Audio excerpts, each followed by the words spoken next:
Test, test, test, test, test.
like to call to order the Planning and Development Committee meeting for Monday, November 10th, 2025. Tonight's invocation will be given by Chaplain Mark Miller. If you could please stand. Following right after the prayer, we will do our Pledge of Allegiance. Let us pray. Father, we open this meeting. We ask for your presence in this room. We ask for your spirit hovering over our city. Lord, we ask for your direction. We ask for your guidance. And most of all, we ask for your wisdom. Let the discussions here tonight be lively, be honest, and let the decisions be made that are good for this city and good for this people. In Jesus' name, amen.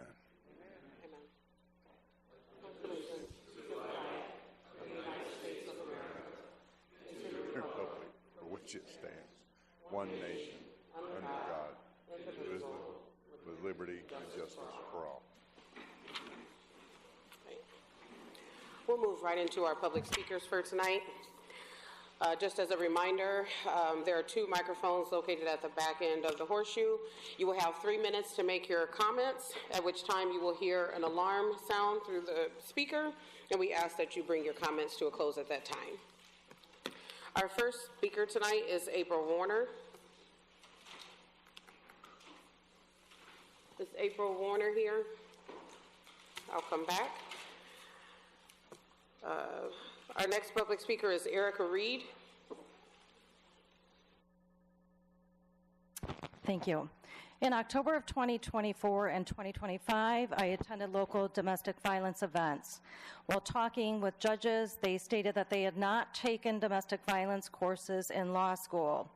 When asked whether they are familiar with Barry Goldstein, Joan Meyer, or Lundy Bancroft, they answered no.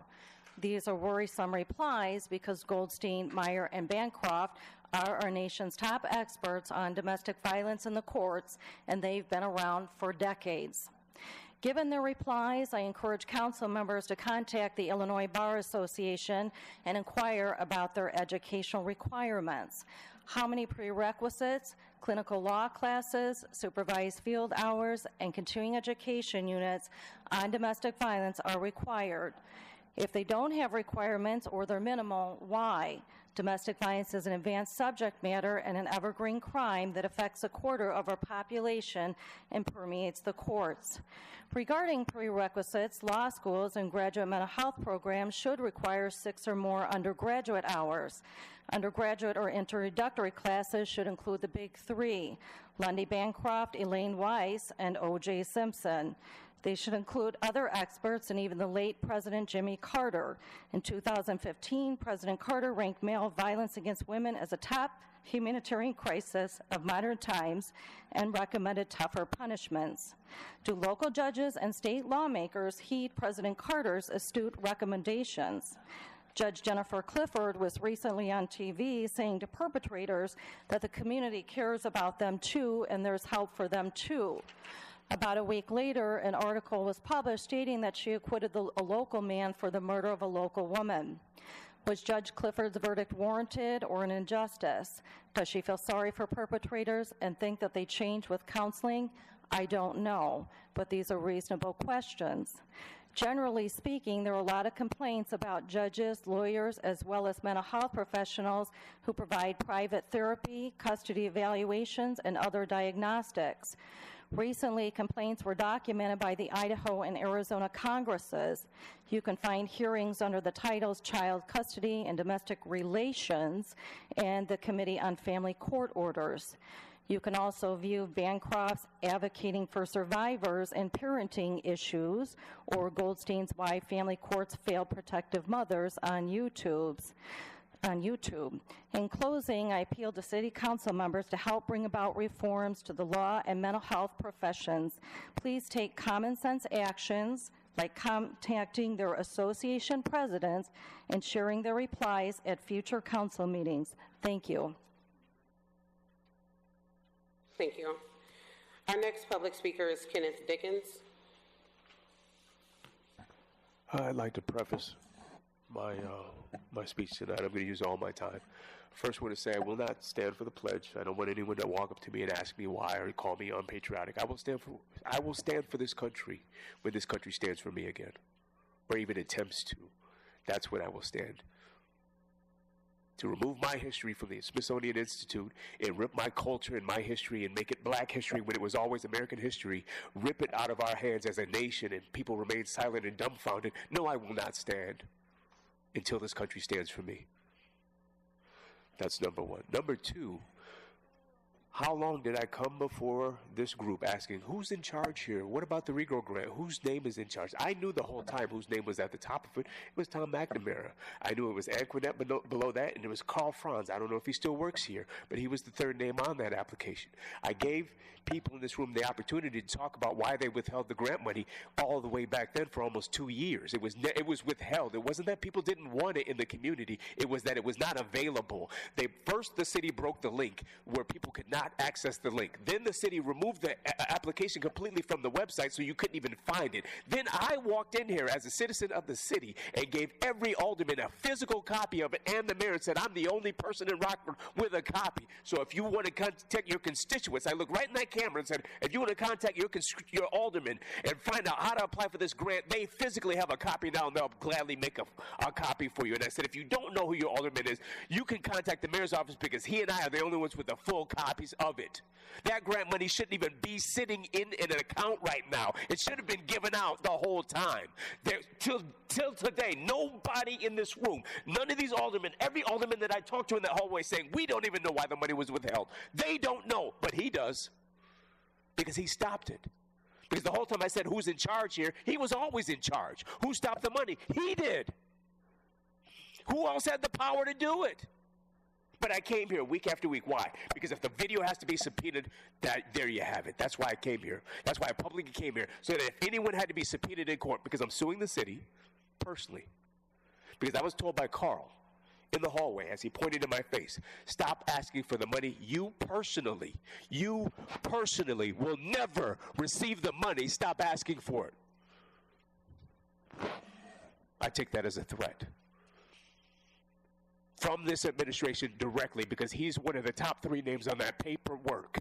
He told me to my face, don't ever ask for it. If there's other money you want, we have other money, but stop asking for that money specifically. You will never get it. And that's when you didn't see me here anymore. Nearly 2 weeks later, my driver's side wheel fell off as I was leaving my job. Coincidence? I doubted. The individual that worked with his dad at the garage said, someone's trying to send you a message. I want to close by saying, I am not suicidal, nor do I intend to take my life. So if something else happens to me, it's not because I did it. This money does not belong to Rockford, Illinois. Thank you. Our next speaker is Paul Goddard.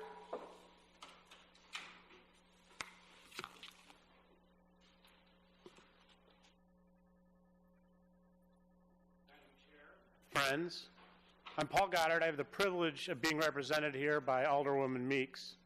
I'm here this evening to alert you to an opportunity presently before our city. Our current poet laureate is stepping down, presenting the city with the opportunity to appoint a new one. In the era of budget shortfalls and financial rating of dedicated funds to make up for them, of car washes and zoning exceptions, and of the ever-present affordable housing crisis, you're probably looking at me. Poetry? Are you serious? Yes, I am. As I'm sure you're aware, Rockford is a regional poetry hub, a leader. Rockford has a thriving poetry scene with a number of successful regular events at the Nordloff Center, Inscape Collective, the Burpee Museum, Sheila's Daiquiri Lounge, 27 Aluna, and last but far from least, the Liam Foundation. Rockford just had its first grown-up book fair a week ago at Benny's Cleaners, where authors and editors from numerous genres, from horror to romance to fantasy to, yes, poetry, offered their wares next to independent booksellers. Within this past month, the Rockford Anthology, a beautiful volume containing verse, prose, and other art, was released. Similarly, Poetry 815, a handsome anthology of poems, was recently published. And Rockford even has its own poetry radio show, Versed, on the Mendelssohn Club's internet radio station, WBOM Full Service Radio. This poetry scene burnishes Rockford's reputation and regularly brings folks to town to participate and enjoy it as audience members. As a result, Rockford deserves a poet laureate who engages with and supports this scene. It's in the job description and selection criteria, so I don't believe it's too much for you all, as our elected representatives, to insist that the new poet laureate be engaged with and supportive of the poetry scene. In this city, we have numerous published, accomplished poets who are actively engaged in and regularly supporting this scene, a number of whom will be nominated or already have been. Please, as our elected representatives, insist that the new poet laureate of Rockford be engaged with and supportive of Rockford's thriving poetry scene. Thank you. Thank you. Our next public speaker is Letisa Wallace. Good evening, Madam Mayor, Mr. Mayor, and members of the council. I am Dr. Letisa Wallace, former state representative, who not only served on but started the Economic Justice and Equity Committee in the Illinois House of Representatives and served on the Restorative Justice Committee. During that time in which I was in the Illinois General Assembly, the question to the legalization of cannabis was one that was posed year after year after year and had been a question for over a decade. But there were many of us who not only supported it, but we said that it had to come with restoration. We said we could not vote to pass a recreation bill without restoration to the communities that have been destroyed by the war on drugs. I was so committed to that position, in fact, that when I ran for lieutenant governor in 2018, it was part of the racial and economic justice platform that we put forth, and people rebranded our campaign as not just the Biss Wallace campaign, but the Cannabis campaign, BISS. Fast forward a few years later, the city of Rockford, after the state finally passed legalization for recreation in 2019, the city of Rockford adopted its own resolution, its own statement about what those dollars would look like. And it specifically says that it would create a fund, a special fund, which shall be held separate and apart from all other city monies, to be known as the Cannabis Fund. I heard the other gentleman speak. I did not get to hear all of it, but somehow that money should have been put aside. And I think it was, and there were some grants that went out. But I can say from my own conversations with various members on this council that many did not know exactly the amount being collected and what that looked like. So we know what was in the regrow fund, what became known as regrow, and et cetera, but we did not know what was in the full fund. So regrow has actually funded many programs throughout the city that are extremely useful and supportive. But I just want to ask a couple of questions that maybe one day I'll get an answer to, hopefully next week before you guys meet again. But I do want to say one thing on the record, that promise should not be one that goes back on. It is one that if you do go back on it, you will lose public trust. It is one that should not be taken lightly. We should not put equity and restoration and reparation as something that is just frivolous and can just be disappeared because of a lack of a balanced budget. But when I look at your budget book from last year to this year, if you don't touch anything, you'd have $12 million. And if you fully funded the men and women in blue, you would still have about $10 million. So I just want to know, what are the main drivers for the increases? Where's the current revenue going now? And what is the overall plan to look at your budgets, every single budget, and audit every single one of them for the dollars that you need? Because it sounds like a manufactured crisis to me.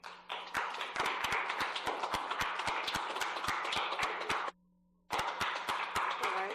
I want to circle back. Is April Warner here?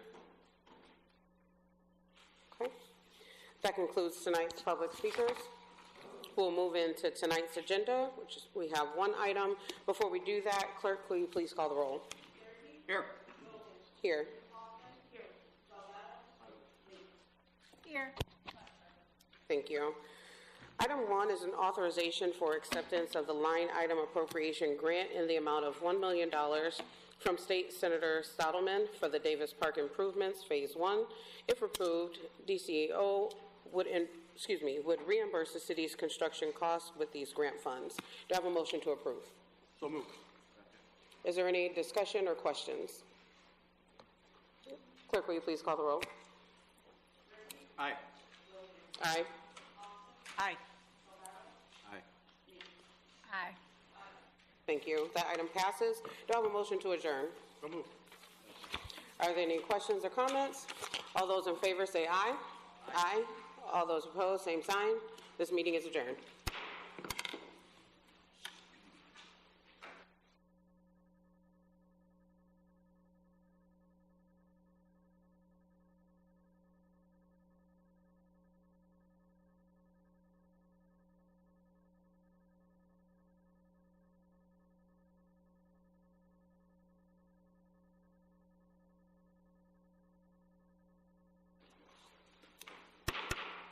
I'd like to call to order the Code and Regulations Committee meeting. Clerk, would you please call the roll? Here.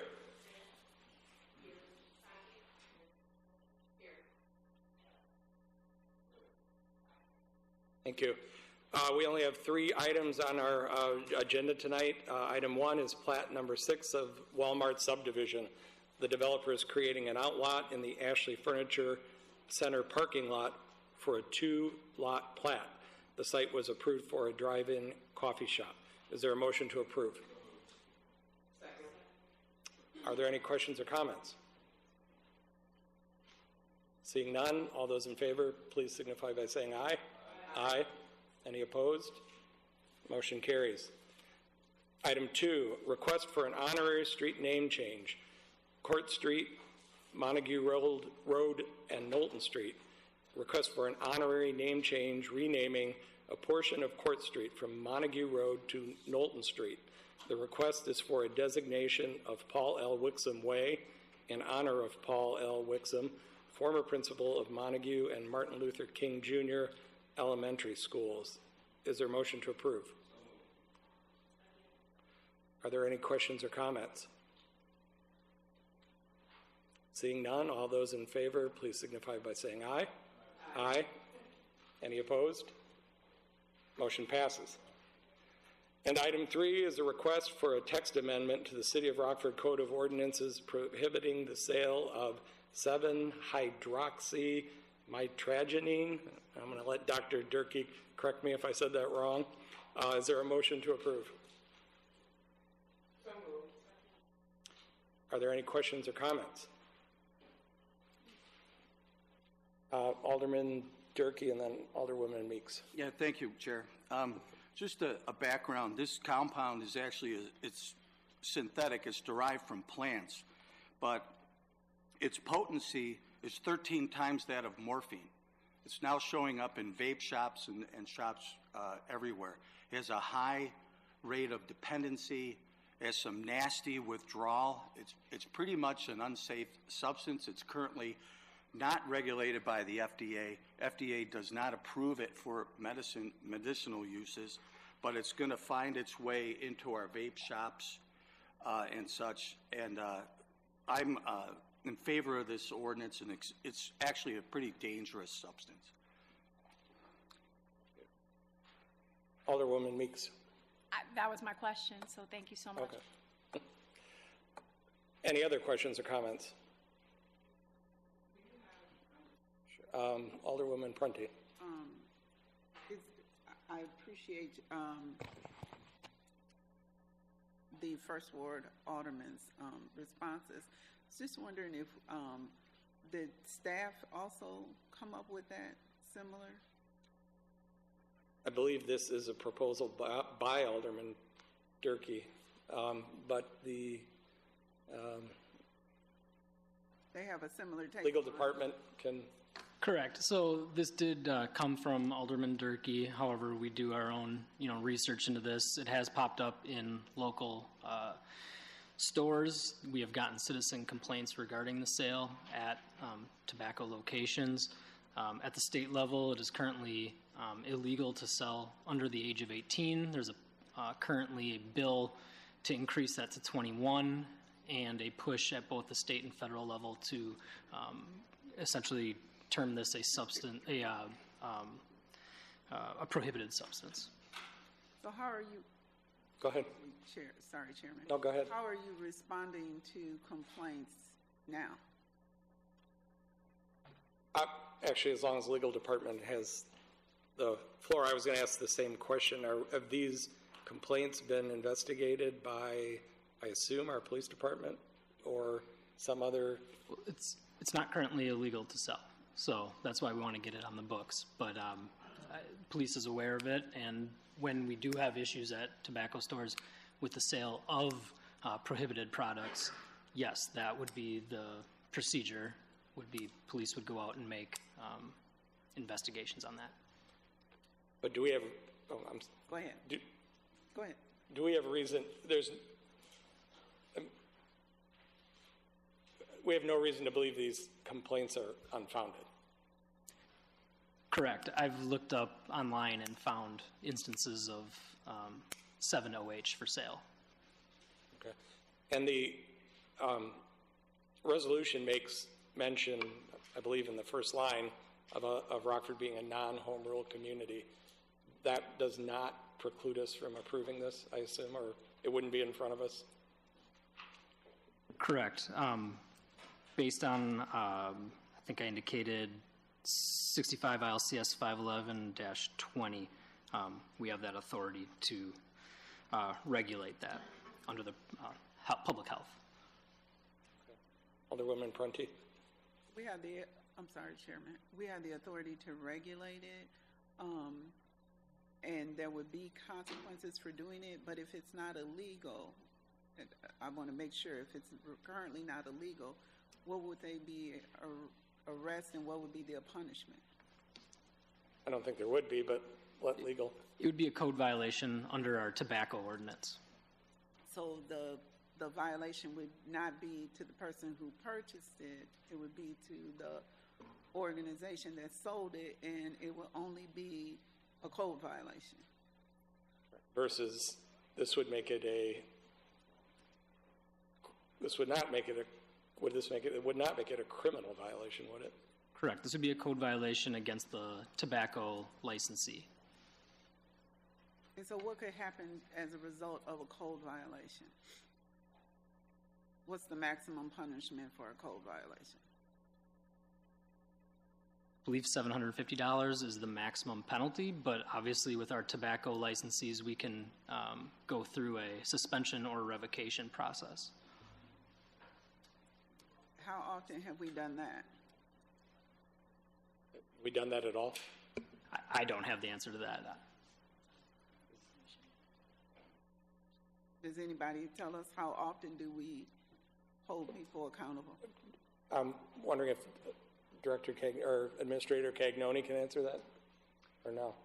I cannot give you the full statistics in regards to the penalty related to our enforcement of the tobacco ordinance, but we regularly coordinate with Winnebago County on enforcement efforts that generally would include some sort of penalty fine versus a revocation. Most common enforcement is related to sale to minors.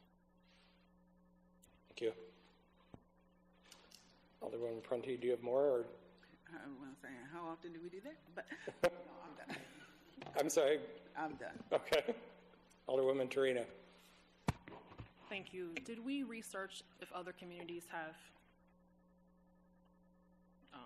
made this an ordinance to not sell this substance? We did. So I believe Monticello, Illinois had an ordinance. This is modeled somewhat on that. But as I mentioned, the state is moving towards this. There's a House bill right now increasing it to 21. Happen to recall when Monticello would have enacted that ordinance?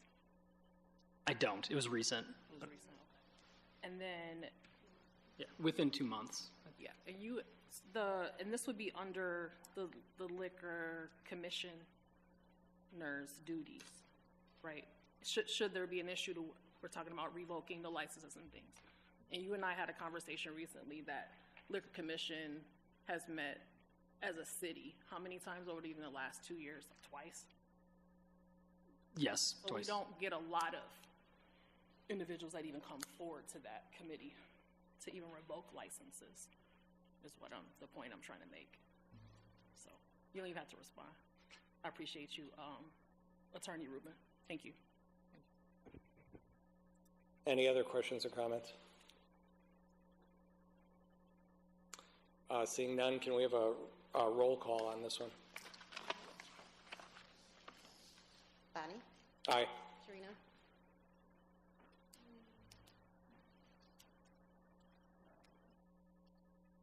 Hansi? I think you called my name a second time. Bonnie, Tarina, Hansi? No. Wilkins? Bill? 3 ayes, 2 noes. Motion carries. Is there a motion to adjourn? All those in favor signify by saying aye. Any opposed? Meeting is adjourned.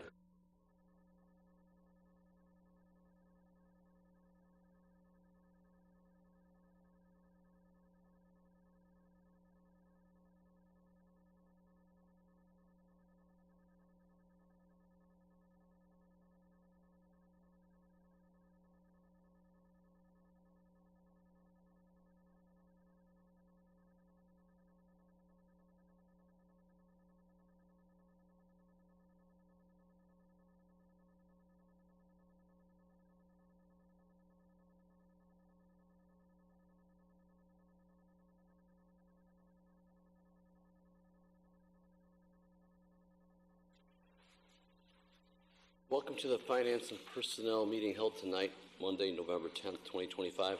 Sir Clerk, could you please take roll? Here. Thank you. All right, going right into committee reports, we have item A, approval of vouchers in the amount of $10,147,712.20. Is there a motion to approve?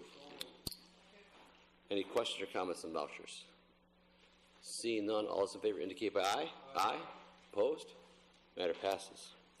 Item B is approval of the 2026 Budget and Appropriation Ordinance. Is there a motion to approve? Right. Any questions or comments on the budget? Alderman Loganman. One quick question. Thank you, Chair. Director Hagerty, could you just speak to this particular question? I know that, or just given the constraints that we have as a non-home rule entity when we're trying to increase revenue, I know that I will get throughout the year, residents will talk to me about what about a hotel tax or a service tax or these types of things. But we really are constrained in our ability to raise revenue due to our non-home rule status. Could you just kind of educate us more on that again, too? Yeah, absolutely. So I think the last major revenue source that we had available to us as a non-home rule community, we implemented 7 years ago, if I recall correctly, the electric and natural gas utility taxes. Besides that, we have no significant revenue-raising abilities that remain available to us as a non-home rule community under state law. We can make potentially some minor adjustment to things like fines and charges for services, potentially, but those are revenue sources that generally tend to disproportionately impact lower income individuals in our community that rely heavily on services. Additionally, we see declines in collection when we raise fines to a level where they become unaffordable. People walk away from that, and our ability to collect those fines is limited. So certainly not an option to close a budget gap of this nature. And so turning a faucet on for revenue other than what we're already collecting is really not an option at this point.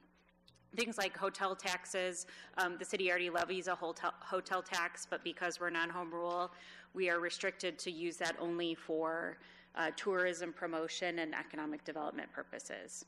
A service tax is not allowed at all under state law in the state of Illinois. So there are certainly options that you might hear about in other communities or other states, but those are not always options that are available to us. Okay, thank you. Certainly. Any other questions? Alderman Prunty. Thank you for sharing that bit. So so there are some taxes that you can't change the rules on, and there are other taxes that you can? Yes, so the cannabis tax is not limited by state statute in purpose or function. So there's not a state law that defines how city council chooses to spend that money. When city council approved in 2020 the imposition of the 3% cannabis sales tax, that was a self-imposed regulation. City council said, this is how we're going to spend that money. There was a similar measure taken when city council approved the presence of VGTs, video game terminals in the city. At the time, we were facing a significant shortfall of funding for capital equipment replacement, and at the time, City Council said, we'll approve this, we will allow VGTs in Rockford, but we're going to dedicate the revenue from those to be used to pay for replacement of capital equipment.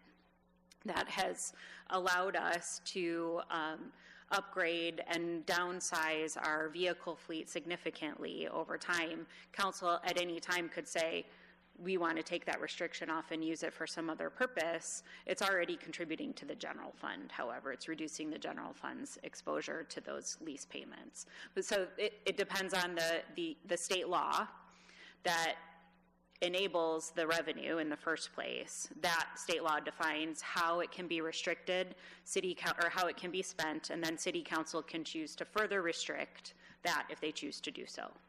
So we could further restrict the VGT funds now? By ordinance, yes. City council could remove or add restrictions to that VGT revenue, but we would have to identify an alternate funding source then to pay for those vehicle replacement. How many more vehicles do you anticipate us paying for in the next 2 or 3 years? Well, we generate about $1.2 million in revenue, and our annual lease payment is probably closer to $3 to $4 million.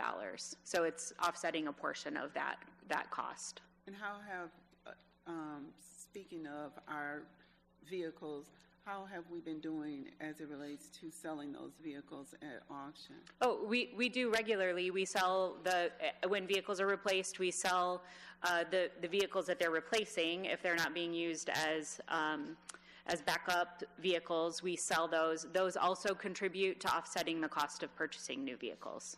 Could you also name the other funds or revenue sources that we could, by change in statute or ordinance, also? The only two that I'm aware of that council has specifically restricted, that is not restricted by state law, but council has imposed their own restrictions on, are cannabis funds and those VGT funds. Okay, cannabis and VGT. Thank you. I might have other questions. Any other questions? Alderman Meeks. Thank you so much for allowing me to speak on your committee. My first question is, what taxes are we allowed to collect on being a non-home rule city? Can you remind me of those taxes that we are allowed to collect on as a non-home rule city? Well, the taxes that we impose locally and collect locally are really only what we would consider to be redevelopment fund revenue. Local sales taxes is our 5% hotel motel tourism tax. We have a 1% hotel motel redevelopment tax. a 1% packaged liquor tax, and a 1% restaurant tax, effectively, prepared food tax. We impose locally, but it's collected at the state level, our 1% non-home rule sales tax that is at the maximum we can impose as a non-home rule community, but that is funds our CIP, our capital improvement program, and was authorized by voters specifically for that purpose. The cannabis sales tax is imposed locally and collected at the state level at 3%, which is, I believe, the maximum allowed by state law, not restricted by the state for any specific purpose, restricted here locally. VGT, the revenue that we collect from VGTs is based on, that's also collected at the state level and remitted back to us and segregated specifically based on restrictions that City Council has placed. We do not have the ability to levy an additional sales tax. Income tax is off, that's strictly a state revenue source in Illinois. Property taxes, obviously, we levy. That is before you tonight. We've communicated the potential increase that City Council could take under tax cap laws, which is approximately $1.8 million. And then we have fees and charges for services that we impose and collect through a variety of resources, but we have those fines, fees, charges for services. Some are restricted by state laws at a maximum amount. We do have to correlate the amount of the fee we are charging to the cost to provide the service. So, for example, when we set ambulance rates, we take the number of anticipated calls and divide that into the total anticipated cost to provide ambulance service, and that gives us a cost per transport. We can't charge more than that to produce income, so to speak, from the ambulance service. We can only cover our own costs for that service. I am curious with the cannabis resolution that was passed by City Council. Before any changes are made to, or before we were to pass the budget and appropriation ordinance, would we not need to make adjustments to the cannabis resolution? Certainly, and we would need to understand council's wishes and have a vote on how council chooses to balance the budget to determine the final wording of what those revisions would need to be. Okay, so we cannot pass the budget and appropriations ordinance? No, we can pass the budget without making those modifications, and then once that final budget is approved, we'll come back before the start of the fiscal year, or as soon as council makes a decision, we'll come back with final wording on revisions to that cannabis policy as to correspond with whatever recommendation comes out as part of the budget. The appropriation ordinance is a spending authority. It is not a revenue approval necessarily. You approve the fee schedule, which sets rates for the various fees for services that we charge, but the appropriation ordinance is strictly on the expenditure side of the budget based on what we're estimating the resources to be for the year. So the appropriation ordinance doesn't provide any specific revenue collection authority to staff. That would come through a separate vote by City Council. And the other question I have is, do you happen to have the amount that has yet to be spent out of ARPA funding? I do not have that. I do not have that off the top of my head, but I'd be happy to provide that. Do you have any idea of what, just off the top of your head, of things that we have approved that have yet to be spent out of ARPA funding? Again, I don't. It was a very complex multi-year plan. I would not trust my memory to give an answer to that without referring to the material that we have. Alderman Salgado. For allowing me to speak on your committee since I'm not a member of it. Carrie, could you walk me through real quick the memo of the 850 levy with the reductions that were made from finance, human resources, the police, and the vacant positions of 460. And I'm coming to, I think we were at the beginning 3.6, 3.7 million deficit. And so one of the things was we were looking to use the cannabis sales tax revenue and some of those things. So I just would like to get to a point where what is the reduction in the cannabis and what those positions are looking for, the reductions that we're looking at. Certainly. So the proposed revisions to the deficit plan that are in front of you today utilize only the estimated $2.6 million in accumulated and not yet spent cannabis funding that we anticipate we will collect by the end of this fiscal year. The $850,000 that we anticipate will be received in 2026 in new revenue would be available for City Council to program in accordance with the original policy on that established the cannabis tax in the first place. We would then also continue to propose using or generating an additional $210,000 based on revisions to our vacant property registry and the fees associated with that. The reductions that you see listed in the memo here are intended to replace the $850,000 in originally proposed revenue from the cannabis sales tax, and that is accomplished with a number of reductions. In the finance department, we're reducing based on historical actuals. We uncovered as part of our review an error in the HR budget so that the reductions in travel and education and training are not anticipated to be a reduction in services provided. It was just a budgetary error that was made that we're correcting. Police was agreeable to those reductions in their budget, again, based on historical actuals and anticipated activity in 2026. And then the vacant position management, this is an approach that we've used in a number of years to help address deficits, where as positions become vacant, we review the position, the need for the position. Is there a way that we can distribute those tasks among existing staff? Can we delay filling the position?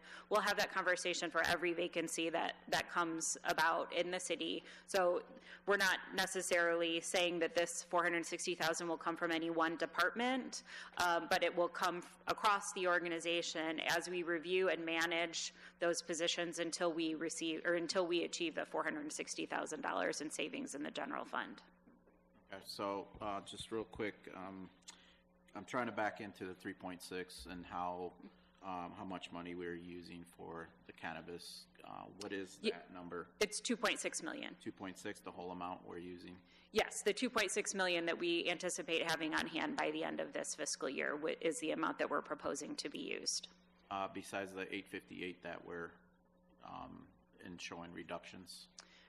Yes, so the 858 in expense reductions would offset the 850,000 in new cannabis revenue. So that would remain designated for the original purpose. We're using the 2.6 million in cannabis funds that we'll have on hand at the end of this fiscal year. I see. So it's just an offset then. Correct. Yes. Okay. I think that's all I have. The questions. I talked a little bit about. I do not just for commentary, if I may. I'm very proactive in wanting to ensure the 19 positions for the police department. Mm-hmm. We talked about the overtime. I'd like to push on that a little bit more. 3.1, I believe, was the budget for this year, and I think we're going to end up at 3.8. Correct me if I'm wrong. That's where we're trending right now, and we're seeking $4.5 million, if I'm not mistaken, for 2026. That's huge. Mm-hmm. That's a huge increase, right? So I'd like to challenge the team to go back, scrub the numbers, and see if there's anything possible. I understand that there are emergencies that occur, and I 100% want to support the police department, the fire department with their overtime. I understand where we have union contracts and stuff like that we have to be careful regarding those things. But my thing is going from 3.1 million to 4.5 million is huge. It's $1.4 million. And so I'd like to see if we can look at that again. to get a truer number. Maybe $4 million, makes more sense. That's an additional $250,000 to $200,000 from, where we're currently at, where we're going to end up. But I'd like to challenge the team on that. One other thing is, that, I saw a little bit, and I spoke to you, and I just want to be transparent. These conversations that I've had with Carrie last Thursday is we also talked about, the merit. That's another piece that I'd like to look into. The dollar amount's about $217,000, I believe, is $217,000. It's a pool where, based on performance, folks can get an additional 3%. I'd like to look at that as well to kind of leverage some of the cost that, the impact of the $2.6 million that we're looking at. So those two things there could alleviate some of the stress there on that cannabis. That's, one of those issues that we're kind of going forward. So those are the things that I'm thinking right now. I just want to express that. I know that I'm not on this committee, so if it does go through, hopefully we'll still continue to have those conversations. Certainly. Alderman, can I, just to respond, we are currently at $4.2 million in overtime expense in the police department. We will likely land at that $4.5 million number where that aligns with with the police department's request for 2026. So it's not an increase of several $100,000 over what we've experienced. Our actual spend in 2024 was $4.7 million. In 2023 was $4.7 million. So we ask for the police department to update their budget to reflect where we think we're actually going to be, and that's the number they've adjusted to, and that's based on the last 3 years of actual overtime exposure. So understand and agree that, filling those vacancies should help address that, but we're not there yet. The police department has done an excellent job of trying to fill those spots, and we anticipate as that number declines, as that vacancy number declines, the overtime will also decline. But until we get there, we will have that cost exposure. If I may respond real quick. So from that perspective, I agree with you 100%. There's things that I could say, certain things that we can do to, obviously facilitate and push the urgency to hire additional police officers. We've talked about this. We've had this discussion. What can we do? Really can't get into it because of the contract negotiations that go out there. So I don't want to dispel any of those things, but there's a lot of things that we can do from that perspective, and I'm very supportive of that. Because if we can cut the overtime perspective in half, would be tremendous from my standpoint, right? And I'd like to see more troops on the ground, as we call it, or police officers, biking, whatever it is, and having that patrolling in certain sectors of the city. I'm all for that. And so certainly we can have those discussions, but my only concern is that, this has been growing, is what I'm hearing, from that perspective, and we're finally trying to true up what that really realistic number is. Right. So it's not like it's just an anomaly that just happened. Correct. So I want to address that, and that's what I want to challenge the team on that. And this is no disrespect to the police officers or Carla Red's leadership, but I'd like to help see what we can do to help them out. And we've had conversations through emails back and forth, different options that we could potentially look at, but I'm just looking really hard to challenge the team on that. Thank you. If I may, on that last topic, I agree that we'd love to see more officers on the ground. That's obviously the goal of the police department. They've been doing a lot of active recruiting and hiring lateral officers from other municipalities as well. And I guess when we have more officers hired, we will see our overtime go down, but we will also see our payroll and all other legacy costs, insurance costs go up. So I know that I agree with Alderman Salgado that sometimes the overtime for both police and fire looks like it's a significant number, but it really, we need to look at the total number of expenditure on personnel costs for those two departments. Absolutely. That is, utilizing overtime in place of hiring for every hour that we know will need to be worked is economically a wise decision, but there is some point where it makes more sense to hire more, right? And so we're hoping to achieve that balance when we get to full staffing. Alderman Trina, did you have your hand up? For taking my question, Alderman Frost. Director Haggerty, when did we discover that we were going to have a deficit? Well, we have been communicating shortfalls in the personal property replacement tax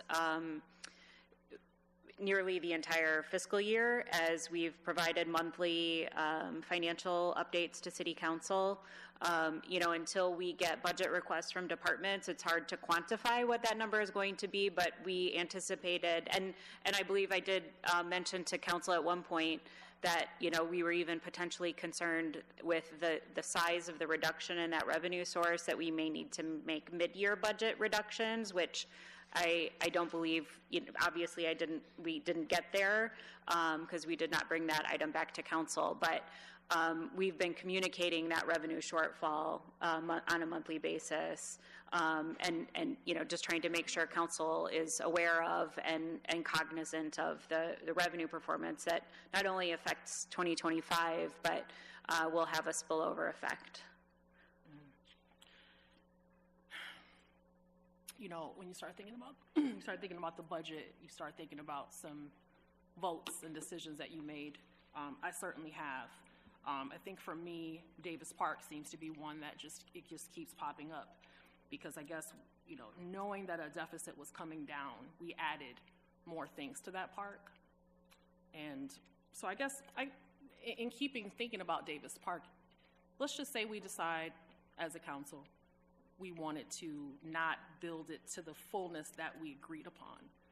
Is there still time to, let's just say, not those additional items that we added towards the end, like the skate park, the playground, I believe it was some concession stands and things? Do we have the opportunity to say, you know what, there's $2 million or $1 million there? Is that?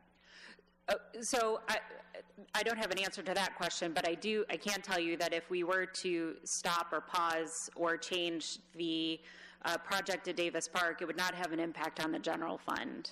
The construction cost is coming from other sources. The ongoing operating costs are not going to be borne by the general fund. So I understand that when you take a step back and start looking at these decisions as a whole, in the grand scheme of things, yes, I would love to, divert resources from here to here, but the funds that we're using to pay for Davis Park are restricted and cannot be used to pay for operating costs in the general fund.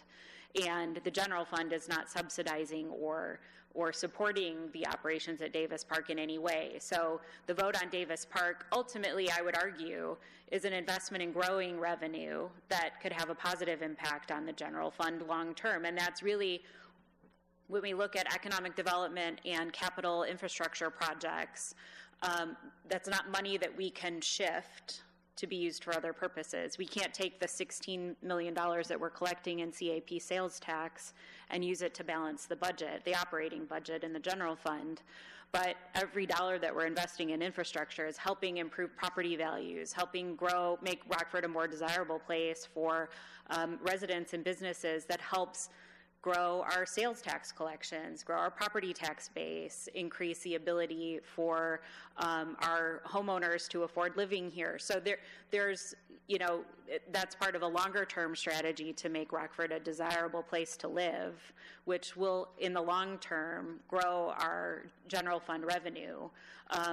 And does not impact, to be honest, investments in infrastructure do impact our general fund operating budget, because we pay for pothole patching and maintenance expenses on our roads in the general fund, but that road that we just repaved doesn't need to be patched, right? So those continuous investments do help with shoring up the general fund economically. And then my final question is, thank you for that. what is our drop dead date to have this budget approved? Under state law, we have to have our appropriation ordinance approved by the end of the first operating quarter of our budget, which is March 31st of next year. I wouldn't recommend waiting that long. It's very difficult to operate when you don't have a budget for 25% of your fiscal year. Everything gets delayed. But that is what is required by state law. Okay, thank you very much. Alderman Wilkins. Thank you for allowing me to speak on your committee. I just wanted to know from finance, what were some of the other options you explored? Because I'm sure there were Plan B. Like you said, you've known about it for a while. We've known about it. What's been some other ideas to do with the cannabis funding, or to even offset, for the property taxes? So I think we proposed a couple of alternatives in the actual budget presentation, but really, Alderwoman Wilkins, at this point, the option is reducing services. And with that, we are eliminating portions of our workforce, and we stop providing some service that we're providing today. Because our revenue raising authority is limited. And, I understand that we've had a couple of years of budget surpluses, which have been, in my 23 years here, the only 2 years of budget surpluses from the get-go. I have had a deficit budget every year since 2003, which was my first budget year, except for the last 2 years. So we have enlisted professionals, we have hired outside assistants, we have convened groups of community representatives and local business leaders to review our operations. On a number of occasions, I've chaired and led, I think, 3 or 4 different specific task forces to look at our operations and look for ways that we can identify operational efficiencies and provide services in a more effective way. We've also talked with those groups about where we might be providing services that we shouldn't be. And we've made changes to our operations over the years that have had significant reductions in staff, in our operating costs. And I truly believe that what we're left with are services that this community absolutely needs. And when we sat down to look at what the options were, it was very difficult to identify anything that we could take off the table. Because we know how much our community relies on the services that we provide on a daily basis. And, in lieu of raising property taxes, which affects every single property owner, every homeowner, every renter in this community, we made this recommendation. I understand it's not popular with everyone, and I understand that raising property taxes is really a non-starter for many of you, but we really have very, very limited options at this point, and the alternative in my mind is to reduce services. And when you say reduce services, you're referring to all departments? And any department. I mean, that's obviously a significant decision that we would need significant input from City Council on what that's a policy decision. What does City Council decide is not. Is the first to go, really. Thank you. You're welcome. Alderman Prunty. Thank you so much for letting me speak again. I heard the words used by the 11th Ward Alderman, and I don't remember them exactly, but he used the word scrubbed.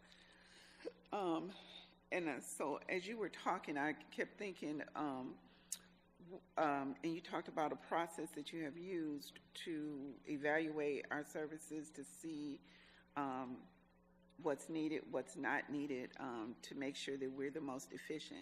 Was that process used this time?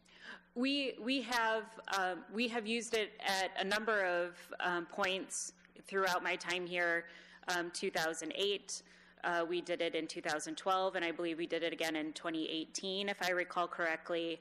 And our services haven't changed dramatically from what we were providing in 2018 when the last review happened. That process was several months of community volunteers coming together and staff providing information, outside vendors providing information and presentations to this group to get an understanding of how we operate and what the legal and allowable revenue sources, charges for services, what things we have, what are we mandated to do under state law, what can we let go of. So that, again, that operating environment hasn't changed dramatically since 2025.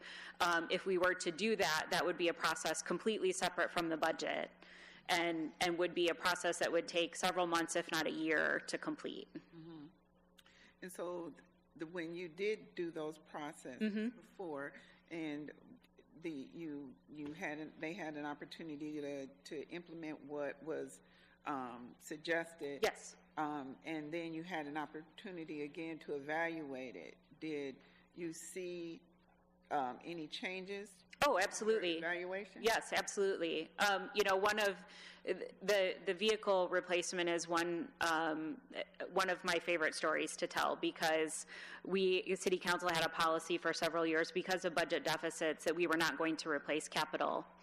And so our garage staff did an excellent job keeping our vehicles running. We had vehicles with over 200,000 miles that were frontline service vehicles.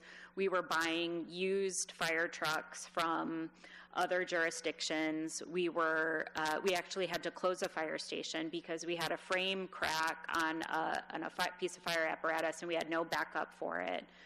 We discovered as part of that review that we had vehicles in our fleet that we could have replaced twice over based on the amount of money we spent keeping them running. We also identified that because our vehicles were unreliable, because they were consistently breaking down, we had probably 30 to 50% more reserve vehicles than we needed to have, because the frontline vehicle wasn't reliable, the reserve vehicle wasn't reliable, so they had a third reserve vehicle. Our workforce is so dependent on that equipment to do their job. When you think about a pothole patcher for a public works employee, or a fire truck for a fire crew, or a squad car, the vehicles are their office, they're their mobile office, and they cannot do their job without those pieces of equipment. So our years of failure to fund capital equipment drove up our maintenance costs to the point where we foolishly spent money keeping vehicles in service that should have just been replaced. After we implemented a vehicle replacement policy that was funded by that VGT tax initially, we spent $10 million on equipment in the first year, and we immediately saw a dramatic decline in our maintenance expenses and our fuel consumption because we were buying more fuel-efficient vehicles than we had in the past. And we saw that those numbers decline consistently for a number of years following the implementation of that policy. And you could talk to the employees that were here at that time about the frustration of having unreliable equipment. The fire department in particular really suffered through that time because the fire trucks were just not reliable. Investing in that equipment has made our staff more efficient. And while I understand it's a tremendous expense, fire trucks are extremely expensive. If we're going to provide the service, we need the tools to do so. You've taken the opportunity to do the evaluation for how those funds are used. I'm just wondering, do you see any correlation between the reports, statistics that we get from, I'm forgetting what the report is called, that Chief Red's department puts together, as well as that we hear from Director Jennifer Kachpatali? Are we seeing any declines or any significant declines in domestic violence, based upon some of the funds that we're using, the same way with it? That question I cannot answer. I would have to. And I may be off just a little bit because I'm trying to see, you saw what using these funds did for this department. I'm just wondering, do you see what using these funds have done for the community as well. But that's okay. I don't need an answer right now. Thank you. Alderman Bell. Alderman Beach had his hand up first, sir. Oh, I'm sorry, I didn't see Alderman Beach. Alderman Beach. Thank you, Mr. Chairman. I remember there was a time, Carrie, when the council was notified on any particular line item, when we reached 50% of that number, so that we had a chance to deal with it rather than at the very last hour have to come up with, well, what are we going to do to balance a budget? Because we've been through plenty of those budget times when we try to figure out how to balance a budget. That statement is not meant to be critical. I'm just saying to be more of a planning tool for the council. If, for example, any particular line item, we reach, let's say, 50% of that in, let's say, June. Well, then we know that half has been spent. It looks like it's going to go on the trail. But what happens if 50% of it gets spent in March, by March, and now you've got 50% left to spread over the whole year? How are we going to deal with that? Or is that not something that we ought to be concerned about, helping discuss how we're going to fill that niche? Certainly. Excellent question, Alderman. And I think, we provide the monthly budget reports that specifically focus on the general fund, understanding that is where we have financial difficulty year over year. That monthly report provides council with a report by line, by department, that will show you if a department has spent beyond what we would have anticipated by that point in time, right? So 1/12 each month, arguably, if the department is beyond that point for the month that we're reporting on, we specifically call out those lines in red in the monthly budget report that we provide to council. Now, we take a sort of a more holistic view, understanding that we deal with a lot of emergencies or environmental situations, things that can happen that pull resources in a direction that we don't necessarily anticipate in August when we're putting budget requests together. And if we believe that any individual department or the general fund as a whole is in a position that's worrisome or that city council needs to take action on, we will absolutely communicate that to you as part of that monthly budget discussion.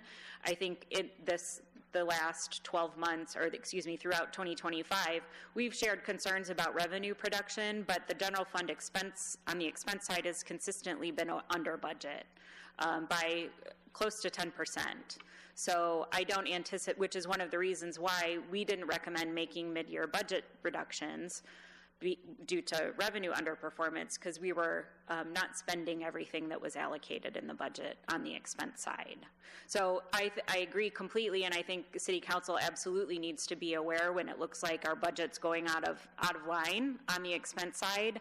We haven't gotten there yet this year, and I don't anticipate that we will, but if that was the case, if we were headed in that direction, we would absolutely communicate that to City Council to make some decisions.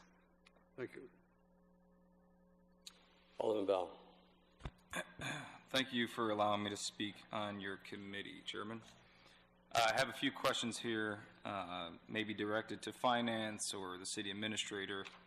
I guess for whatever staff member decides to answer. The first one being, can the administration confirm that the cannabis revenue you guys are proposing to redirect was originally established to reinvest in communities disproportionately impacted by the war on drugs? The cannabis funds were collected and designated per City Council's policy, were set aside for the purposes that were outlined in the policy that City Council approved. If we reallocate these funds to the general budget, what message are we sending to neighborhoods that were promised restoration and not replacement? I think the goal of utilizing cannabis revenue to balance the budget is to achieve not only preserving core city services that benefit all residents, including those that were intended to be served by the cannabis revenue, also deferring or preventing increases in property tax levy that would impact everyone throughout the community, including those that would have been impacted by the war on drugs. Thank you. Mr. Cignoni, it looks like you have a, oh, okay. Keep on going.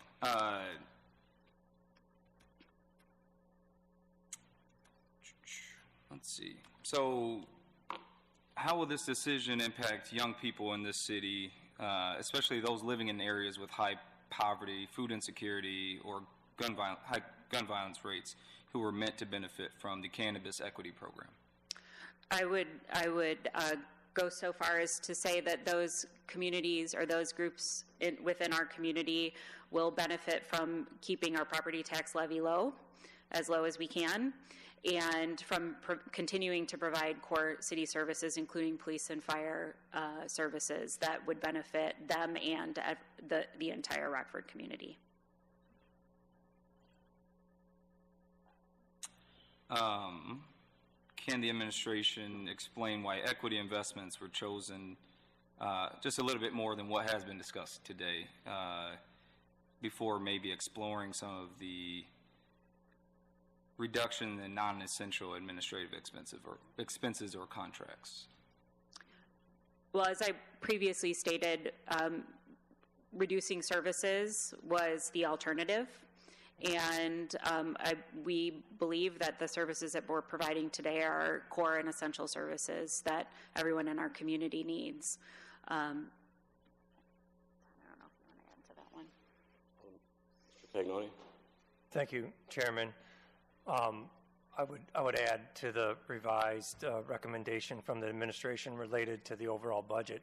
It preserves the estimated $850,000 of cannabis funds that can be deployed throughout the community as City Council may desire. I understand how challenging of a discussion this is, and I can assure you that as we reviewed our budget, the department's budgets, and worked with our finance director, we took all options extremely seriously, and why the recommendation is the way it is, but also included additional options to potentially look at the deficits proposed. I'd also take one step back and thank our department heads and Director Haggerty for their efforts on putting this year's budget together.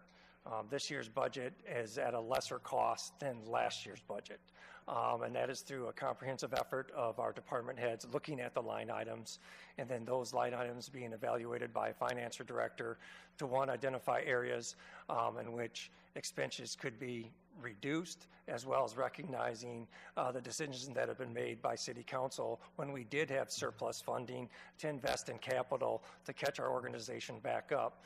Because very similar to the example that Director Haggerty gave on our vehicle plan, we had the same efforts or problems and challenges related to our physical buildings, where many of our fire departments did not have designated men and women bathrooms, had failing roofs. We were very much not budgeting for items that we knew were going to end up taking place, and then we're fixing those on emergency response.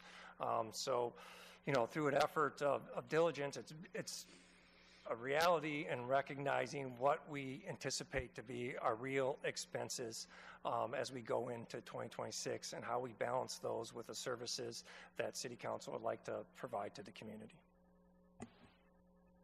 Okay. Have we held any public meetings in the affected neighborhoods to get feedback before proposing this change? No, we have not. Okay. Is there a desire to before this comes before council for a vote? Are there any planned public meetings on the budget?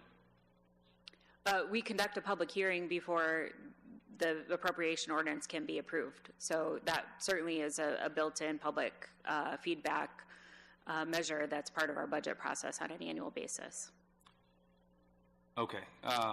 Would love to see maybe a task force, kind of like how there was one for Davis Park and other projects that this council has passed, really most recently since May 5th, since I've been on City Council. I would love to see maybe a task force built for public meetings in regards to the budget, maybe not this one, but ones in the future. I mean, in addition to a public meeting like here tonight? Yes, out in the community. Outside of council, you Yep. mean? Yes, sir. We've done it before. Just think it's very important that the residents can partake in discussion outside of the 5 allotted slots that we have here. We've done it before for the budget? We have not. We have not had a task force or a public, structured public interaction related to the budget in my time here. Could maybe the city administrator give some insight as to how we can go about that? Creating the task force? I mean, we have had task force in the past related to what Director Haggerty previously mentioned when we pulled individuals together to evaluate the budgets and brought forward a multitude of different solutions, and we could certainly look to see what those options would be going forward. Someone else had their hand up. I have a few more questions. How does this decision align with our city's stated goals of equity, inclusion, and community trust? City administrator, maybe you can answer this one. I think it's very similar to the question that you previously asked Director Haggerty, and she responded in regards to trying to pull together a comprehensive budget that meets the needs of the entire community, and recognizing that the budget maintains a flat property tax rate, which was a call to action in 2018, and we've continued to maintain going forward. And then absent those efforts, property owners would be on a typical home estimated about $337,000 in increased property taxes. And when you look at the tax burden analysis that was completed with the National Resource Network in 2018, our residents were burdened with a 9 to 14% tax burden based on their average median income, which was quite high as a community. So since that date, we've taken a balanced approach to investing in our community to grow incomes, job creation, and at the same time being mindful of our budget, understanding how it impacts all the residents in the city. Okay. I do have 2 more questions. Will the administration agree that the proposal risks undermining public confidence in future commitments to equity programs? I don't believe that to be the case. We have a proposed budget that includes $850,000 on an annual basis. We have not exceeded that amount on an annual basis that I recall since we approved the cannabis tax, so it is consistent with what authorization that council has previously approved for spending on an annual basis. So we'll be able to continue to make those investments. And I'd also note that it augments what is already taxed and completed by the state of Illinois through the R3 program that spends millions of dollars on an annual basis throughout the state of Illinois, which we've been very fortunate as a community to advocate and receive those fundings as well. Okay, last question here. What accountability measures will be put in place to ensure that any future cannabis revenue actually reaches the communities it was designed to serve? Council's policy prohibits this staff or the administration from using those funds for any purpose other than what's allowed by City Council. So cannabis funds will not be spent unless City Council approves it. Okay, thank you. Who else had their hand up? Alderman Bonnie. Thank you, Chairman. I just wanted to thank Director Haggerty, not just for her work on this budget and other budgets and for her team's work on it, but for how clearly and plainly you answer our questions tonight and every time you're in front of the microphone. Thank you. Do a really good job with that, and I think it's worth pointing out. The other thing I just want to note is that without weighing in on whether to use cannabis funds, not use cannabis funds, or how much of our cannabis funds to use to resolve our budget deficit. Unless I'm wrong, this was, the fund was established in January of 2021, which was not by this council and not by the council before, but by the council before that. And so to the extent that there's any promise breaking going on, by my count, that would be only by 5 sitting aldermen. The rest of us were, including myself, were not here, not sworn in yet at that time. So unless that date is incorrect, then, I think that is a point worth making. Thank you. Okay, who else had a question? Okay, this is your third hand up, so we'll just one final question, if you have one final question. Very much. I just wanted to make sure I understood it correctly on 2 questions, if you don't mind. Right ahead. Thank you very much. One is, I think I've heard it several times, but I just want to hear it plainly. And I probably heard it plainly the first time. I just want to hear it again. This ask is a one-time ask. And then after that, the $850,000 would have to, if it were to happen again, it would have to be asked again. Oh, yes. All right.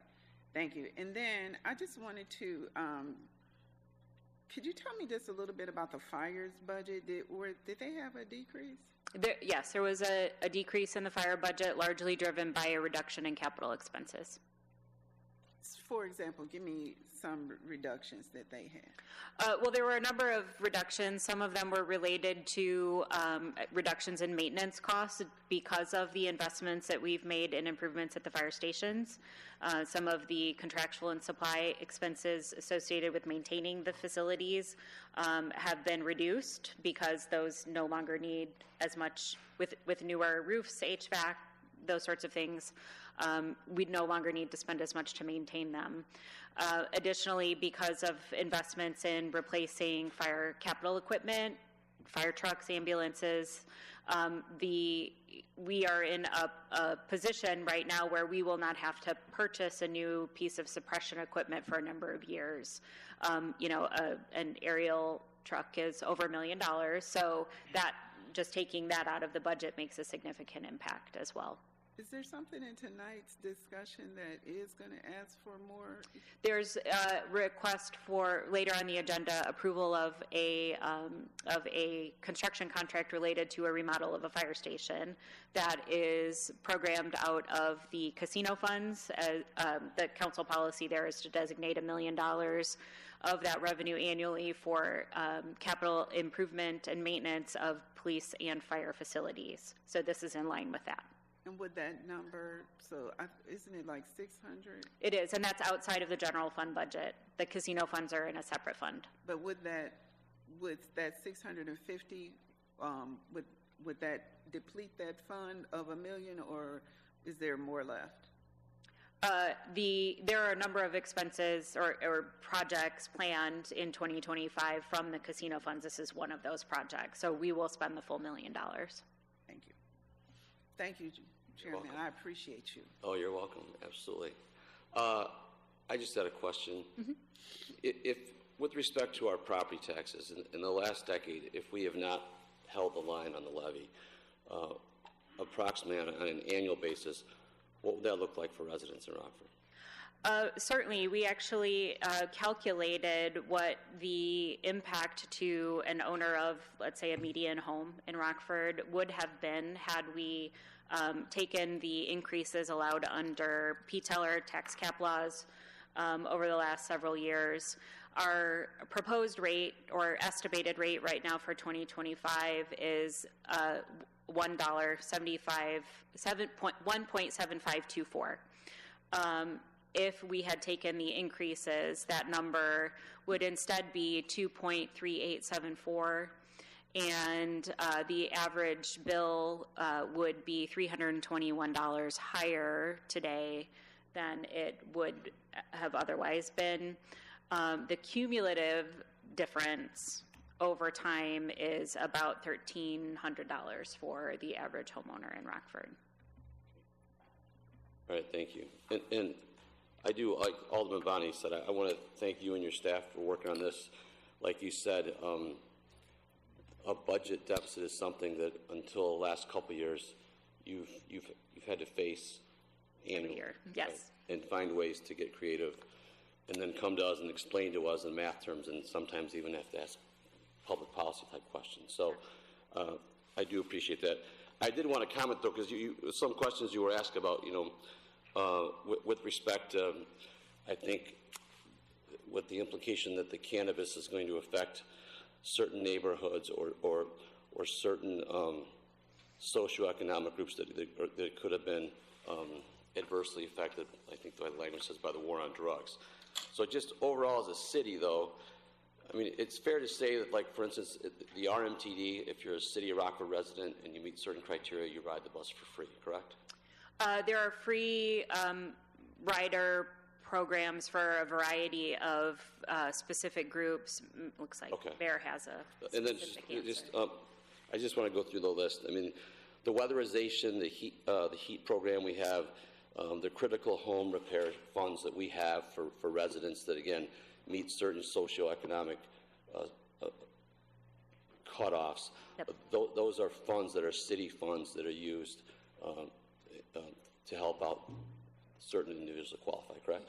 Yes, those are grant funds that the city is the recipient of the grant, and the city supports those programs in a variety of ways. The tree removal program that we initiated, I don't know, 2 years ago? Yes. That is also a program that is open and for eligible residents based on income, correct? Correct. Okay. We also have a water bill assistance program for low-income residents to help address water bills. I just want to clarify that those are some programs that clearly help out some of those folks that have been discussed tonight under equity or in certain neighborhoods or groups, correct? Certainly.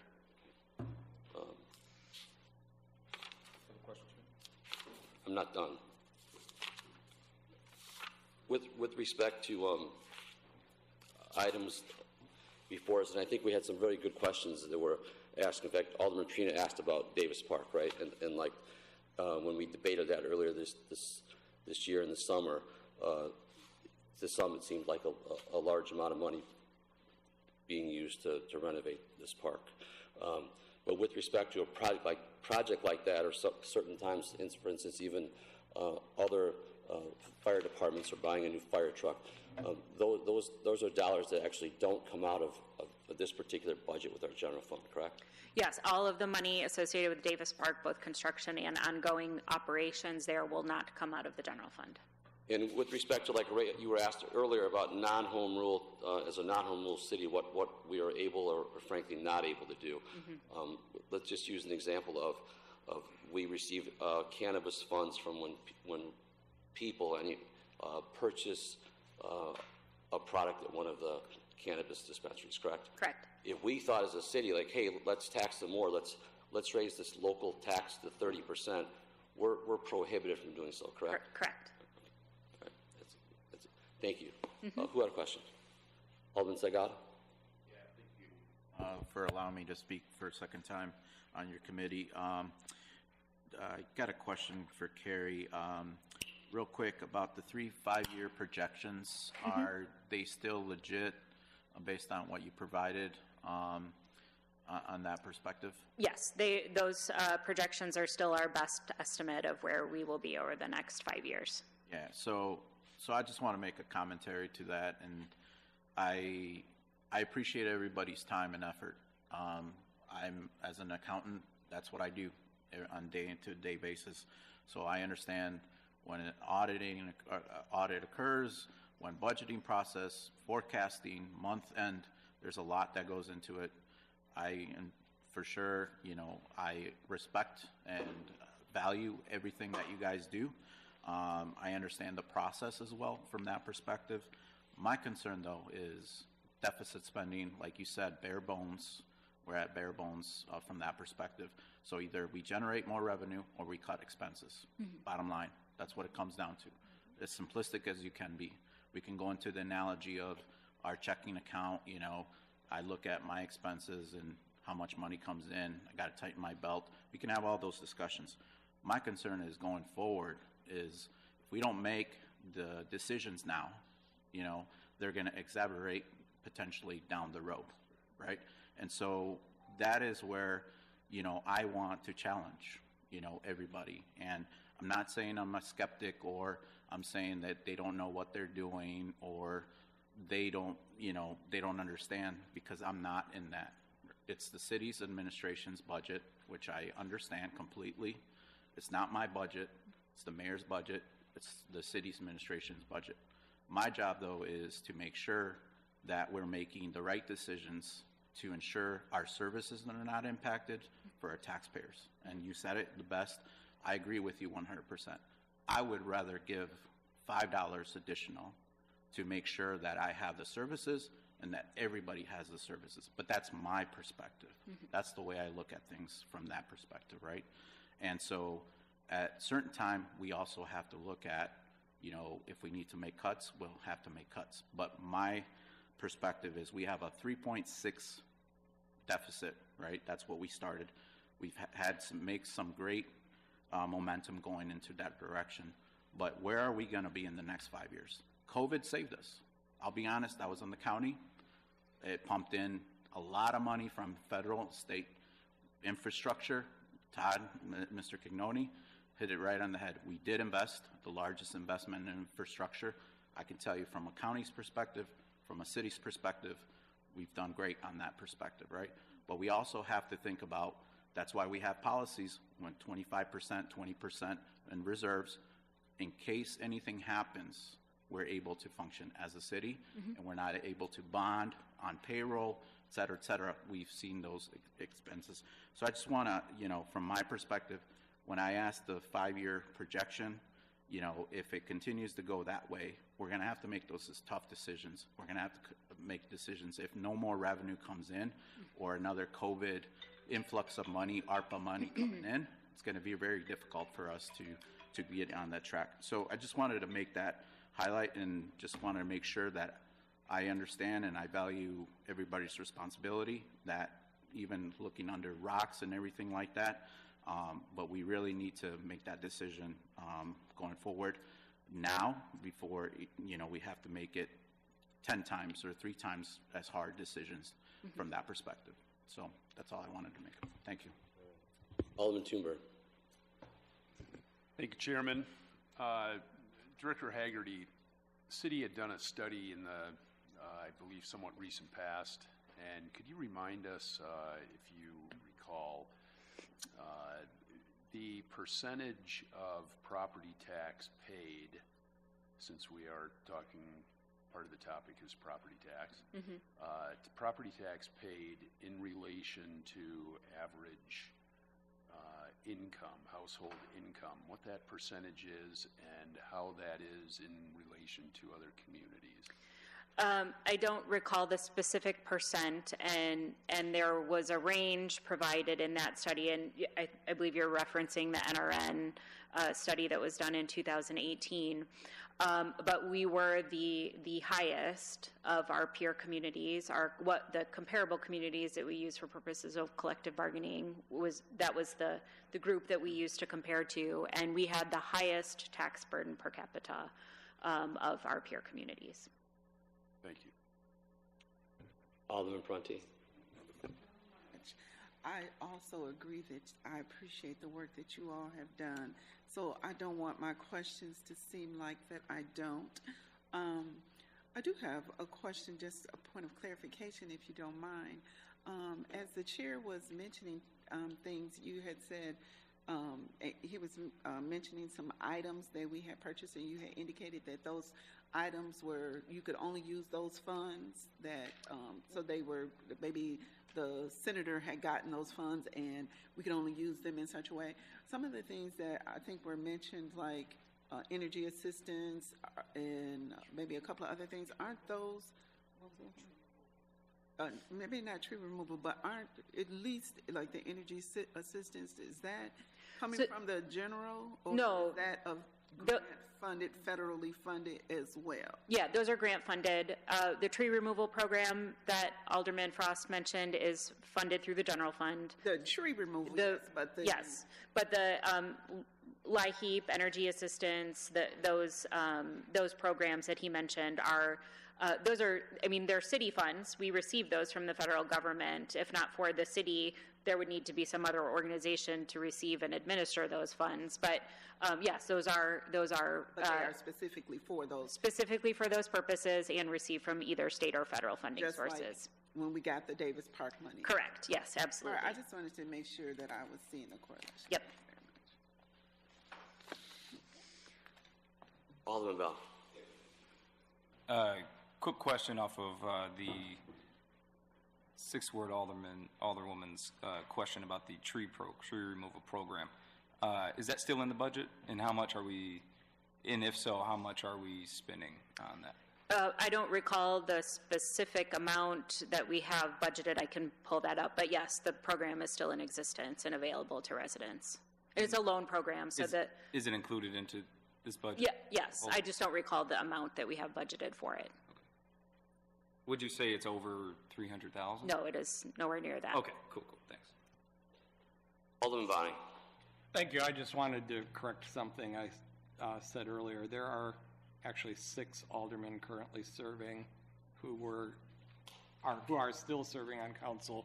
We're here in January of 2021. I went around the horseshoe, and since you're sitting up there, I forgot to include you. Thank you. All right. Seeing no further questions, all those in favor indicate by aye. Aye. Opposed? All right, matter passes. Item C is approval of the 2025 proposed tax levy ordinance. Is there a motion to approve? Any questions on the matter? Seeing none, all those in favor indicate by aye. Aye. Opposed? Matter passes. Item D is an approval of 2025 property tax abatement ordinance. Is there a motion to approve? Any questions on the matter? On the property tax abatement, Alderman Thunberg? Director Haggerty, thank you for all the work you've done. I know it's been said by a few here tonight. I was wondering if you could just explain in plain terms when we're... Thanks, Alderwoman. In kind of general terms, when we're talking about general obligation bonds, revenue bonds, alternative bonds, when it comes to abate. Certainly. Why we do this? So yes, maybe just a Cliff Notes version for, I think there's a saying out there that bonds are boring, but I find them interesting. So certainly, I think that many individuals just, could use a little Cliff Notes version on this. Sure. Thank so you. When we sell bonds that are not associated with an enterprise fund, so the water fund or the parking fund, we use our taxing authority to secure a lower rate on those bonds. So we sell what are called alternate revenue bonds that are backed by the city's taxing authority. So we're pledging a specific revenue sources repayment, either sales tax, other taxes collected by the city, or TIF increment often as well. And then if those revenues fail to perform, then we can rely on our taxing authority to cover the debt. So we have sort of like a guarantee. It makes the lenders or the bond buyers feel better. We get a lower interest rate, and they ensure that they will be repaid. Now, we abate those property tax collections associated with those bonds when the revenue performs. So I'll give you an example. The most recent bond issue that we made was a sales tax alternate. We have budgeted for that debt service payment in the general fund. We'll use our general revenues to pay for it. We do not need the county clerk to collect property taxes to make that debt service payment. So we tell the clerk we have sufficient revenues to cover this debt service payment. We do not want you to collect property taxes to make the debt service payment for this year. We do it every year until the bonds are paid in full. Okay? Thank you for the Cliff Notes version. Yeah. Certainly. All right, any other questions? You have a question on the property tax abatement? Yes. Go right ahead. I need a little bit more than the Cliff Notes. Sure. You said that who buys our bonds? Generally, banks, investors who will buy and then resell them. There's a strong secondary market for municipal bonds. For municipal, okay. Yep. Thank you. That's the word I was looking for. Mhm. All right. All right. Seeing no further questions, all those in favor indicate by aye. Aye. Opposed? Matter passes. Moving on to item E, the approval of the 2026 fee schedule. Is there a motion to approve? Any questions or comments for staff? Seeing none, all those in favor indicate by aye. Aye. Opposed? Matter passes. Item F is the approval of the 2026 salary ordinance. Is there a motion to approve? Are there any questions on the salaries? Last chance. Seeing none, all those in favor, all those in favor indicate by aye. Aye. Opposed? Matter passes. Item G is approval of the third amended and restated lease agreement between the city and 303 North Main Street LLC for the lease of 303 North Main from July 1, 2025 to November 30, 2030. Is there a motion to approve? Any questions or comments for staff? Seeing none, all those in favor indicate by aye. Aye. Opposed? Matter passes. Item H is an approval of an IGA between the city and the state to utilize space at 303 North Main Street from the period of December 1, 2025 to November 30, 2030. Is there a motion to approve? Any questions for staff? Seeing none, all those in favor indicate by aye. Aye. Opposed? Matter passes. Item I is an approval of an IGA between the city and Fort River Sanitation Authority for Madison Street Phase 2 in the total amount of $296,300, which will be reimbursed to the city at 100%. There's a motion to approve. Any questions? Alderman Thunberg. Thank you, Chairman. Does this still look to be on track, Mr. Hinkins? Yes, we're trying to pass. I'm sorry, the Phase 2. Yep, we're trying to get this IGA through before we actually award it later this year. The construction, which would equal construction starting next spring on track. All right, terrific, thanks. I just have a question since you're here. Any idea when Madison State will reopen? This week. This week? Yep. All right, fantastic. Thank you so much. All right, seeing no other questions, all those in favor indicate by aye. Aye. Opposed? Matter passes. Item J is an approval of the third amendment to the IGA between the city and Fort River Sanitation for city well wastewater discharge agreement. Is there a motion to approve? Second. Any questions or comments for staff? Seeing none, all those in favor indicate by aye. Aye. Opposed? Matter passes. Item K, an acceptance of the Omni Rockford LLC lease agreement in the amount of $57,600. This agreement does not require a cost match, and the lease term is for 1 year. Is there a motion to approve? Any questions for staff? Seeing none, all those in favor indicate by aye. Aye. Opposed? Matter passes. Item I is a funding request for a future land purchase for evaluating a new fire station in the amount of $500,000. The funding sources are, but not limited to, the Cannabis Fund and the Casino Fund. Is there a motion to approve this request? So moved. Any questions for staff? Alderman Bell. Can staff walk us through how and why this is before us? Please. How about Alderman Durkee do it first? The reason, thank you, Mr. Chair. The reason being is I was the one that put this on the agenda, not necessarily any staff. The reasons for putting it here is because over the past year or so, and I think I would draw your attention to a conversation I had on the council floor with former Chief Pankow regarding increase in response times to fire and both medics. Also, we get the fire reports and began to notice that certain fire companies were responding from the west side to the east side. And so deployment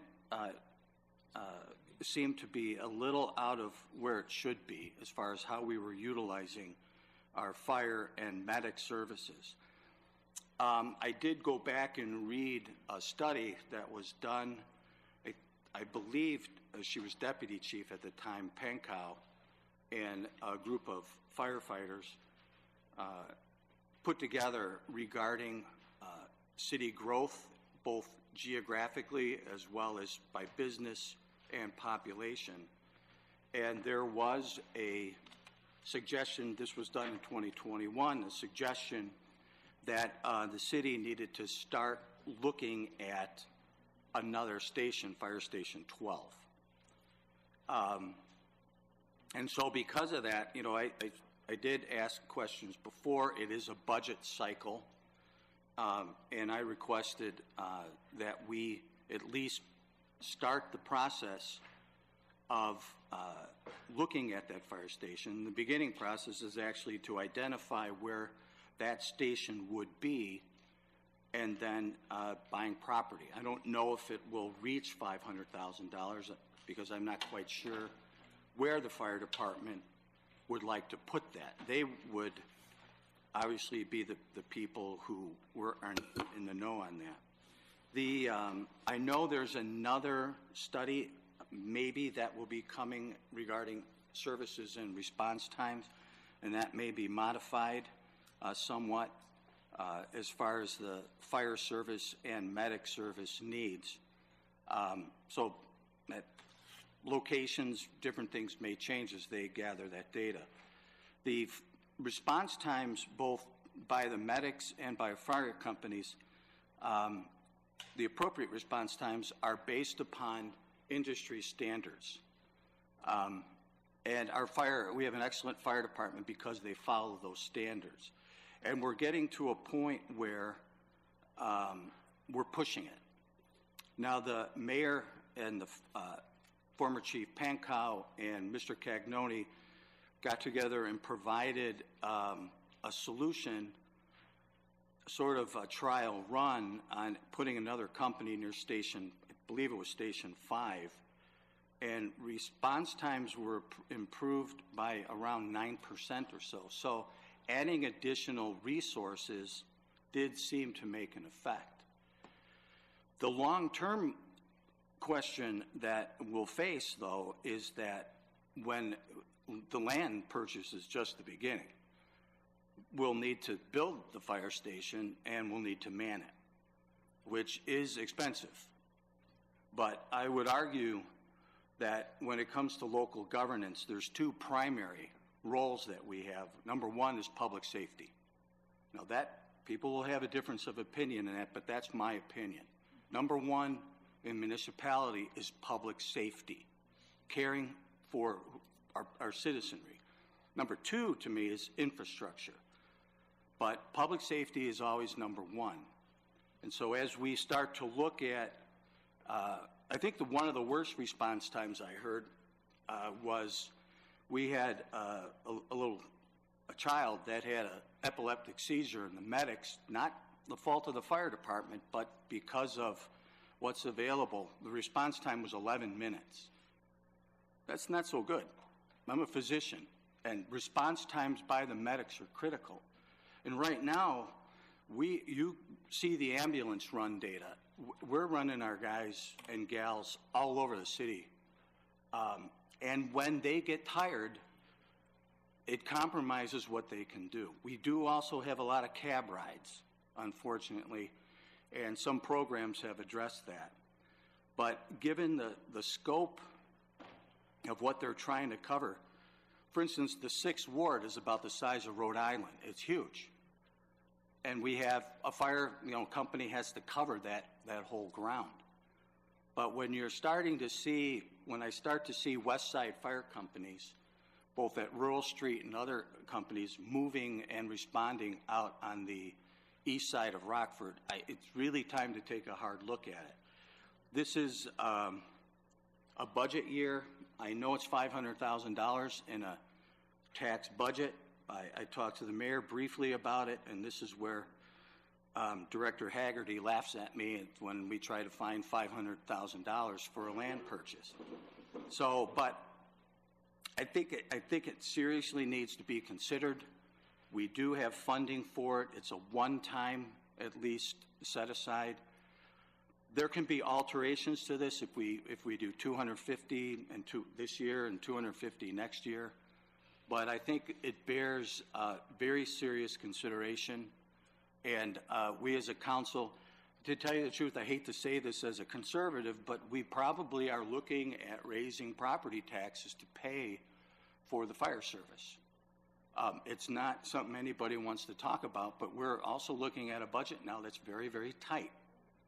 But our primary role, in my opinion, our primary role is public safety. So that's why I put this up. So, yeah, the city staff, it wasn't them, it was me. Okay. Well, thank you for the insight. I guess I have a few questions, Chairman. Maybe this one's for Director Haggerty. Will this be taken from the allotted $1 million to fire, or is this coming from the $850,000 pot of money we have talked about all day today? We would follow council's direction on the funding source for this purchase if this was to move forward.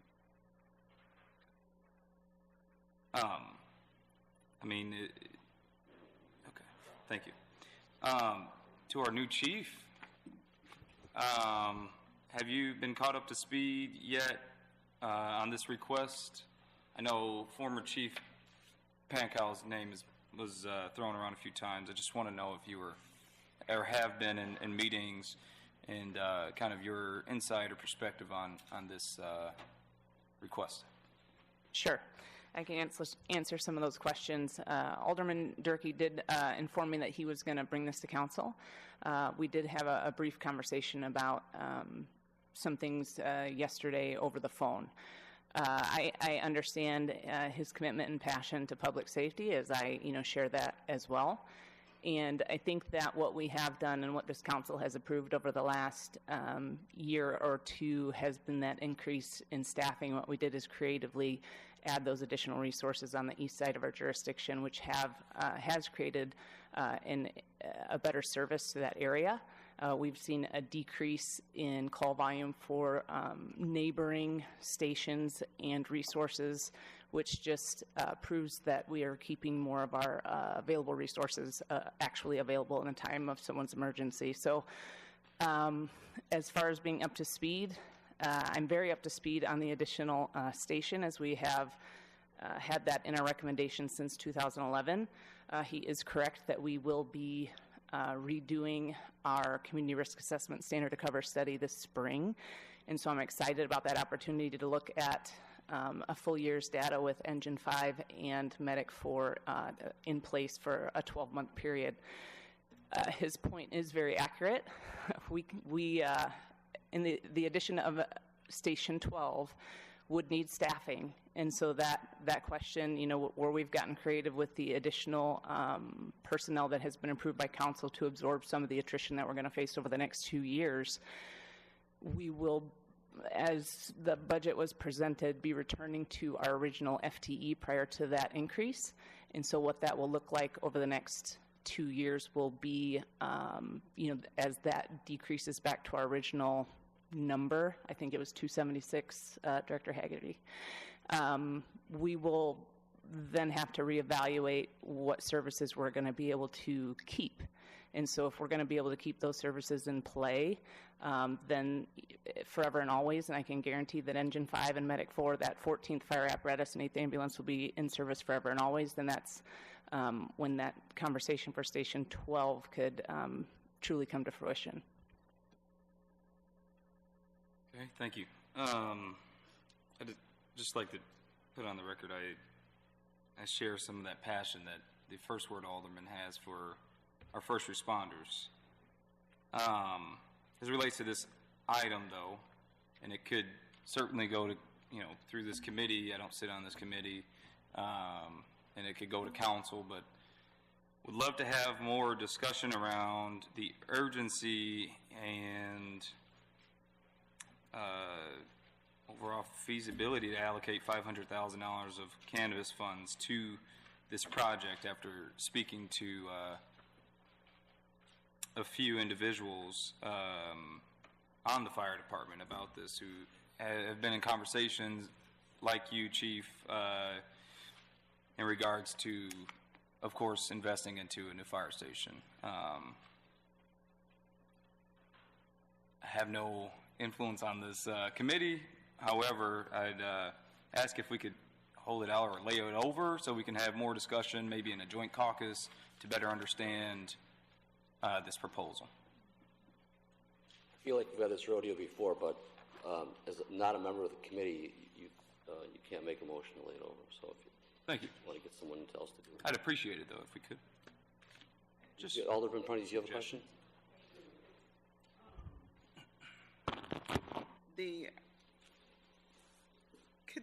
Maybe somebody could catch me up to speed on, thank you for your recommendation, 13th Ward Alderman. But if somebody could catch me up to speed on regarding someone donating land for this additional piece, was that a real thing, or was that just a Facebook post that someone had offered to donate this land? If you have knowledge of anyone offering to donate land for a fire station, I suggest you bring it forward. Because I will. It was a post. It was a post. If someone has knowledge of that. Alderman Meeks. Am I on? Because this isn't my committee. Thank you so much. The only knowledge that I have was when we were in the conversations for the Fred Van Vliet and Luke Salamone development that was turned down by this city council. The offer was on the table for land to be utilized for a fire station that would help those call times and all of the reasons why we want to put a fire station on the east side. So that was recommended. It was put on the table during those development conversations, and it's still on the table if this council would like to reconsider the development. Thank you. Alderman Thunberg. Thank you, Chairman. I'll come back to you. Yeah, I would like to point out a little bit on the 13th Ward Alderman on a part of his comment as well. I appreciate this being brought forward by the 1st Ward Alderman.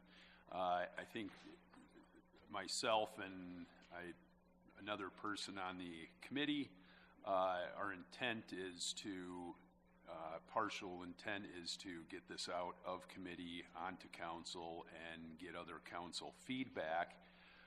In addition to that, if there may be amendments made to the dollar amount, again, it specifically states funding sources are but not limited to the cannabis fund and casino fund. So there are other avenues for that, but the importance of this conversation going forth should not be underestimated. Some of us have been in frequent conversations with various individuals of the fire department. I've stated on council floor the number of calls, and I've seen the stats, are just extraordinary. And so, maybe we find other ways where it would not necessitate another station, but I think this is a conversation that is warranted, and if it is determined where there is a fire station that is necessary, that we really have some of the funding mechanisms are possibly put in place. So, thank you. Alderman Granite. I appreciate the Alderman's need for wanting to put this forward. I struggle with having just a land purchase coming out of a casino fund or cannabis fund where we're not sure where the funding is coming from, and then we're also not sure where the funding is coming from in the future expenses that are happening. So I have a lot of questions, and I do think that I agree with Alderman Thunberg about having the discussion, but I don't believe that right now we have the opportunity. We have too many things going on within our budget, and this is just another expense that right now we can have the conversation without the dollar amount attached to it. Thank you. Alderman Prunty. I'm sorry. I'm not yielding. Thank you so much, Chairman. As we were talking about the donation of the land and I was looking to my left, I saw a lot of nods coming from the mayor's direction. Is there more that maybe I'm not aware of as it relates to the donation of the land? Mayor? I was just simply nodding in agreement to what Alderwoman Meeks stated in her statement, just saying that what she was saying was accurate at the time that I was nodding. I'm sorry, I missed the last part. I was stating, I feel like Alderman Meeks paid you to repeat it. I was stating that Alderwoman Meeks was accurate in her statement that it was part of a larger discussion of a previous item that came to this body. Thank you. Alderman Wilkins. Thank you for allowing me to speak. A couple of my questions were already asked, but I was wondering if the city could speak to their position on this proposal, because, and correct me if I'm wrong, the city had already or has already purchased land for a future fire department over on the east side. Is that correct? And what do you think on the thoughts of this location and this land purchase? Go ahead. Thank you, Your Honor. So it is correct that some years ago, as part of the planning efforts, the city of Rockford had acquired property east of I-90 on Lyford Road that was anticipated that it could be utilized as a fire station or even a joint facility for city of Rockford services. It was at a time when the city had a pretty extreme growth pattern in regards to moving east. Unfortunately, that did not continue, and we still do own that land. However, at this point in time, and without the additional new rooftops, don't feel that would be the appropriate location for a station. Certainly, this is a policy decision in regards to whether City Council wants to allocate funds, and at your discretion, as Chief Tile discussed, there are other investments that are going to be needed to be evaluated in the near future, including current staffing levels within the department. With all that said, if for Alderman Thunberg's, if this is a non-binding recommendation with no funds identified or the fund not identified at this point in time, then we would treat it as such. Thank you. Alderman Granite. I make a motion to lay this over for 2 weeks. Can I get a second? Is there a second? Okay. All those in favor of laying this over? Aye. Aye. All right. Alderman Turkey. If you would grant me a little latitude, Mr. Chair, I know it's been laid over. Can I make one additional comment? Sure. Nowhere is my intent to put this on the east side. My intent was to let the fire chief and the fire department determine where the station would go. Thank you. All right. Okay, that matter will be laid over. Moving on to resolutions, item A is an award of bid Fire Station 11 renovation to Stenstrom Construction in the amount of $650,000. It's a one-year contract. The funding source are ARPA funds. Is there a motion to approve the bid? Any questions or comments for staff? Seeing none, all those in favor indicate by aye. Aye. Opposed? Matter passes. Item B is award of bid for the Jefferson Street Rock River Bank stabilization to Semper Fi land in the amount of $249,781.72. It's contracted through April 1, 2026, and the funding source is the 1% infrastructure sales tax. Is there a motion to approve the bid? Any questions or comments? Seeing none, all those in favor indicate by aye. Aye. Opposed? Matter passes. Item C is award of engineering agreement for the 6th Street and 9th Street two-way conversions to Crawford, Murphy, and Tilly in the amount of $48,485. The contract duration is through December 31, 2027. The funding source is the 1% infrastructure sales tax. Is there a motion to approve? Second. Any questions for staff? All those in favor indicate by aye. Matter passes. Item D is award of RFP for parking management to ABM Parking Services in an estimated annual amount of $1,361,842.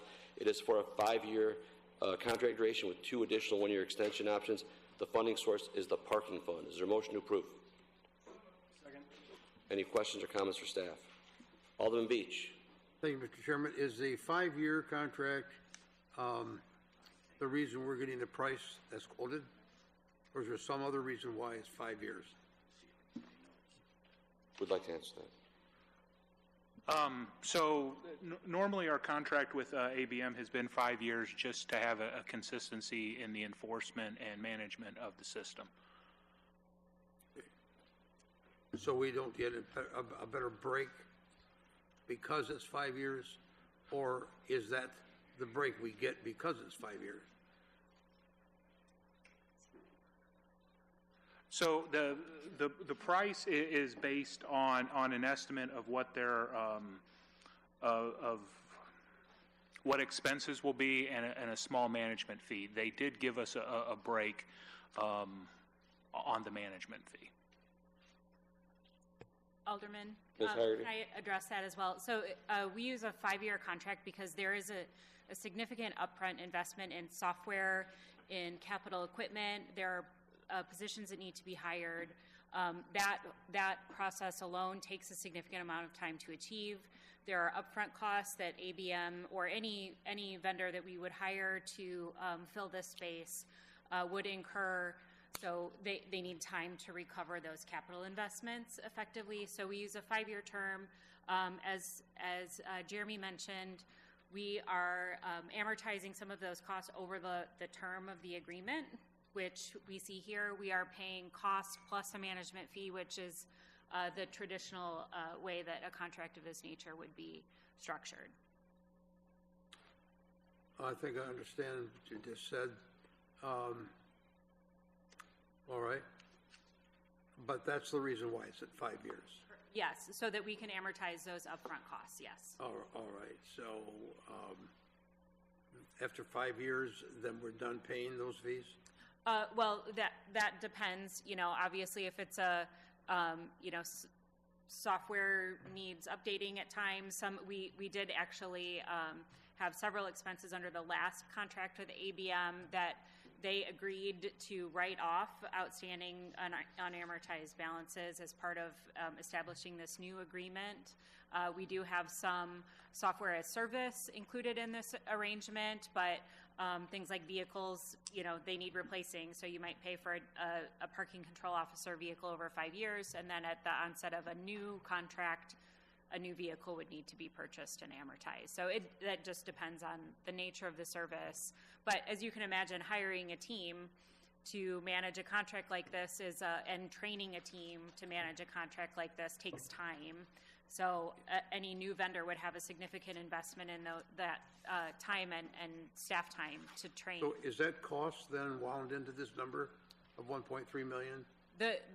Well, because ABM would be retaining the contract, there wouldn't be necessarily those upfront costs, but that would be why we would offer a 5-year contract to whomever we select and recommend, so that they can recoup some of those upfront costs over the term of the contract. Okay, but I believe our operating costs reflect the investments that ABM has already made. Thank you. Alderman Salgado. Thank you for allowing me to speak again. Carrie, sorry for my ignorance. I haven't read the contract. What's our termination agreement with them?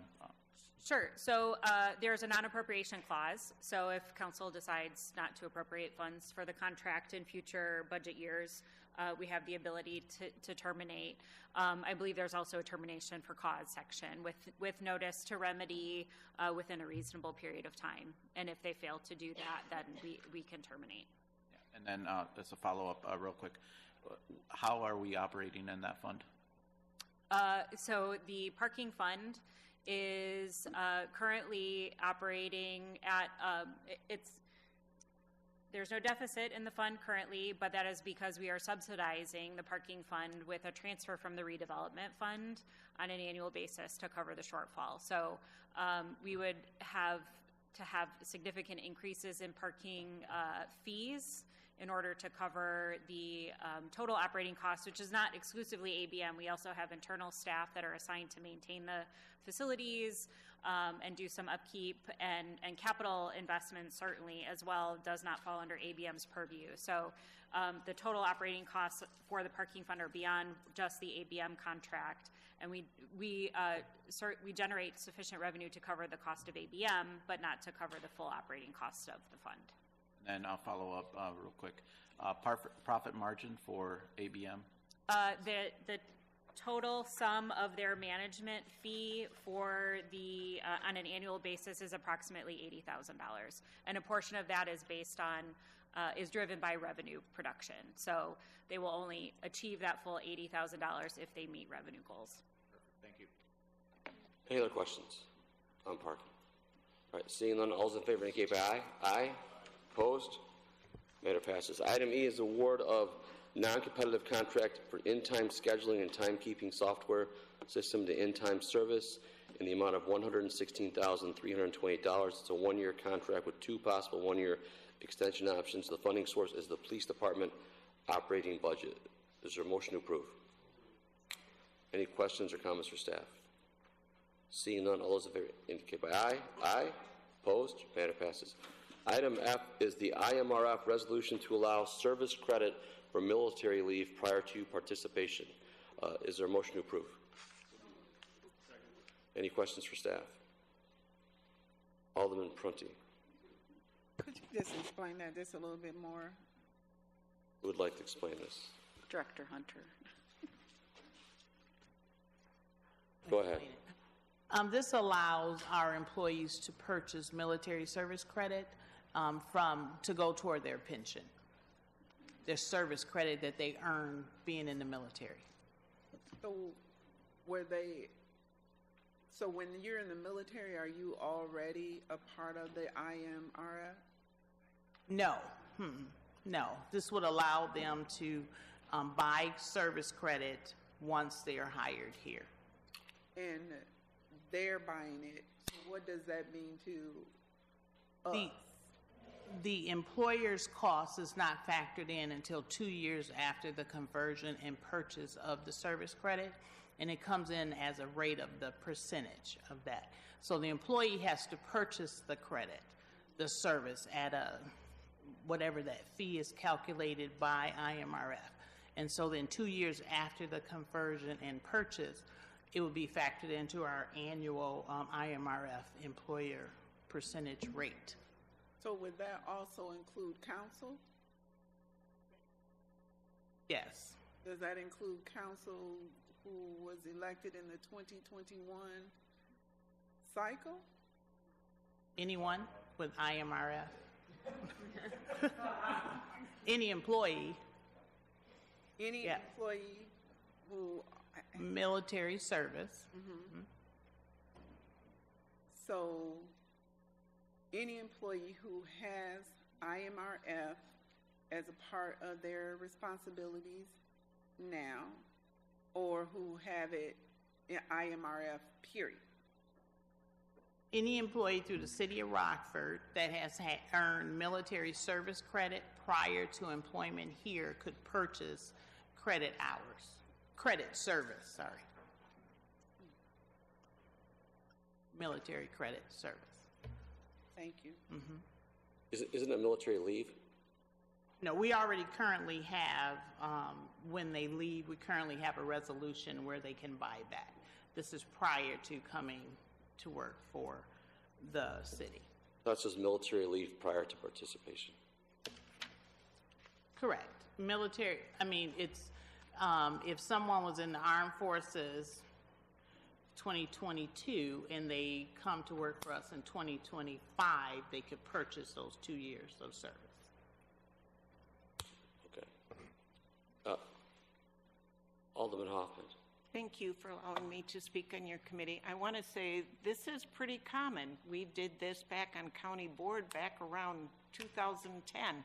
I'm kind of shocked that we're just now bringing it up, but it's a pretty common thing for most governments to honor our veterans this way by allowing them to buy their service. So thank you. Maybe there's a reason we're doing it tonight. Any other questions? All right, seeing none, all those in favor indicate by aye. Aye. Opposed?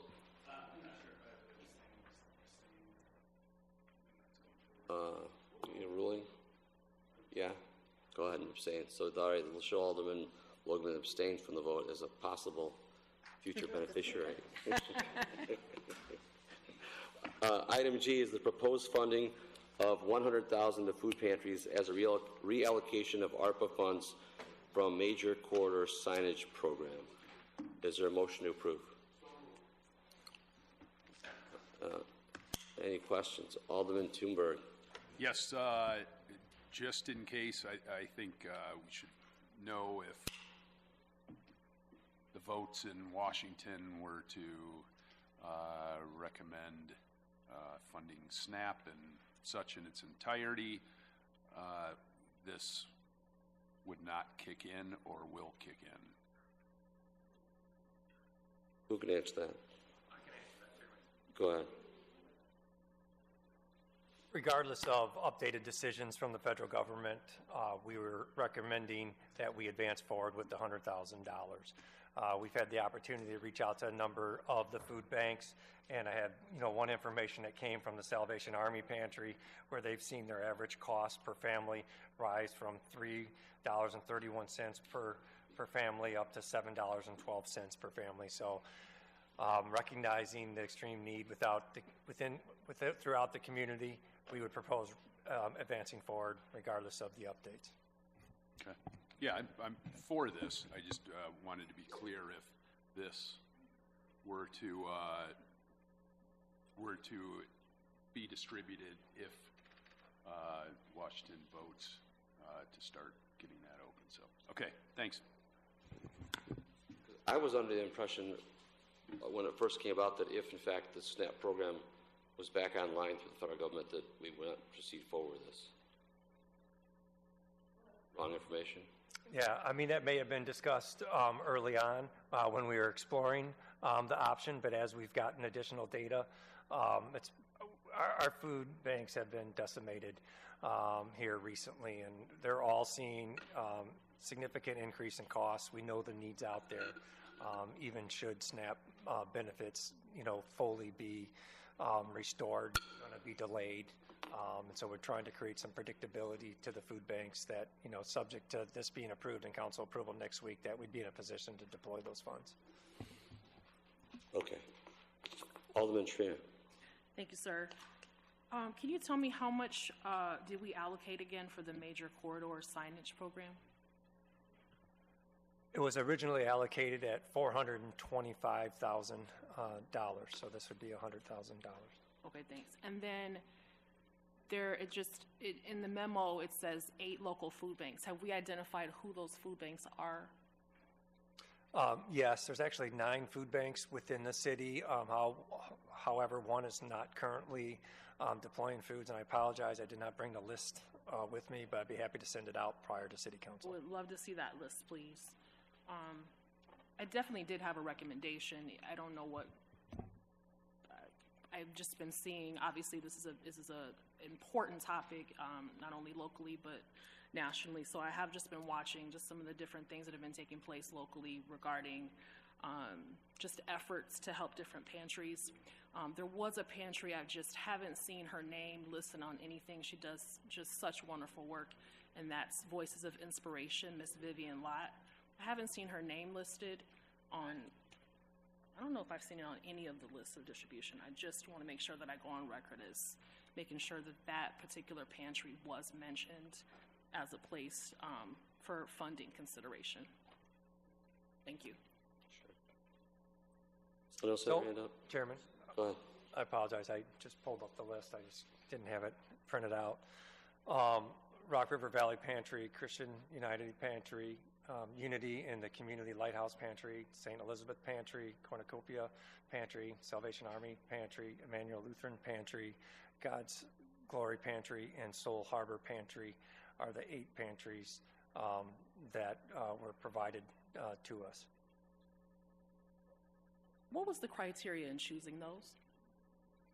So I'm going to defer to the mayor in regards to the full communication, understanding we had worked on this jointly. Yeah, thank you. So I wouldn't say we chose pantries individually. It was just going with the Greater Rockford Pantry Coalition. So truthfully, I wouldn't have been able to list those exact names off, but that's what we went by as those pantries who were members of the Greater Rockford Pantry Coalition. Thank you. Thank you very much. I'm finished. Alderman Meeks. Can just someone help me know what I can do to bring forward the Voices of Inspiration as an option to add to the 8 pantries? I think that some of those 8 pantries, and I want to thank the mayor for his Mayor's Hunger Luncheon, which supported a lot of those pantries, if not all of those pantries, which is a beautiful thing. But there are still some pantries, such as Voices of Inspiration, that haven't been funded. So I just want to make sure that they are funded with, what I would think to be a significant amount. How do we go about that? Is this an amendment that I would need to put forward for this particular proposal to make sure that they're in the list? So it would be an amendment. However, I'd also like to note that there's pending legal action between the city and that organization related to previous funding. That's too bad. Can you tell me, wait, what was that? You said there's pending legal? I'd be happy to get all the information and follow up with City Council offline. Thank you. Alderman Wilkins. Thank you. Real quick, is the money that'll be distributed, if this does pass, will that be distributed amongst the pantries evenly? So we are currently working with the pantries to determine the need and how they distribute, so that we can make a determination how effectively to distribute it based on how they deploy the services. Thank you. Some have much more level of residents that they provide food compared to others. And would that need to come back to City Council for approval, or would that be a decision made upon the city administration? So we would hope to be able to provide an update prior to City Council approval next week so that we can provide all the information. Unfortunately, we weren't able to get all the food pantries and banks to respond to us prior to tonight. But absent that, we would advise council that we don't have the information, but we're hopeful that we'll have it. Thank you. All right. Seeing no further questions, all those in favor indicate by aye. Aye. Opposed? Matter passes. Is there a motion to adjourn?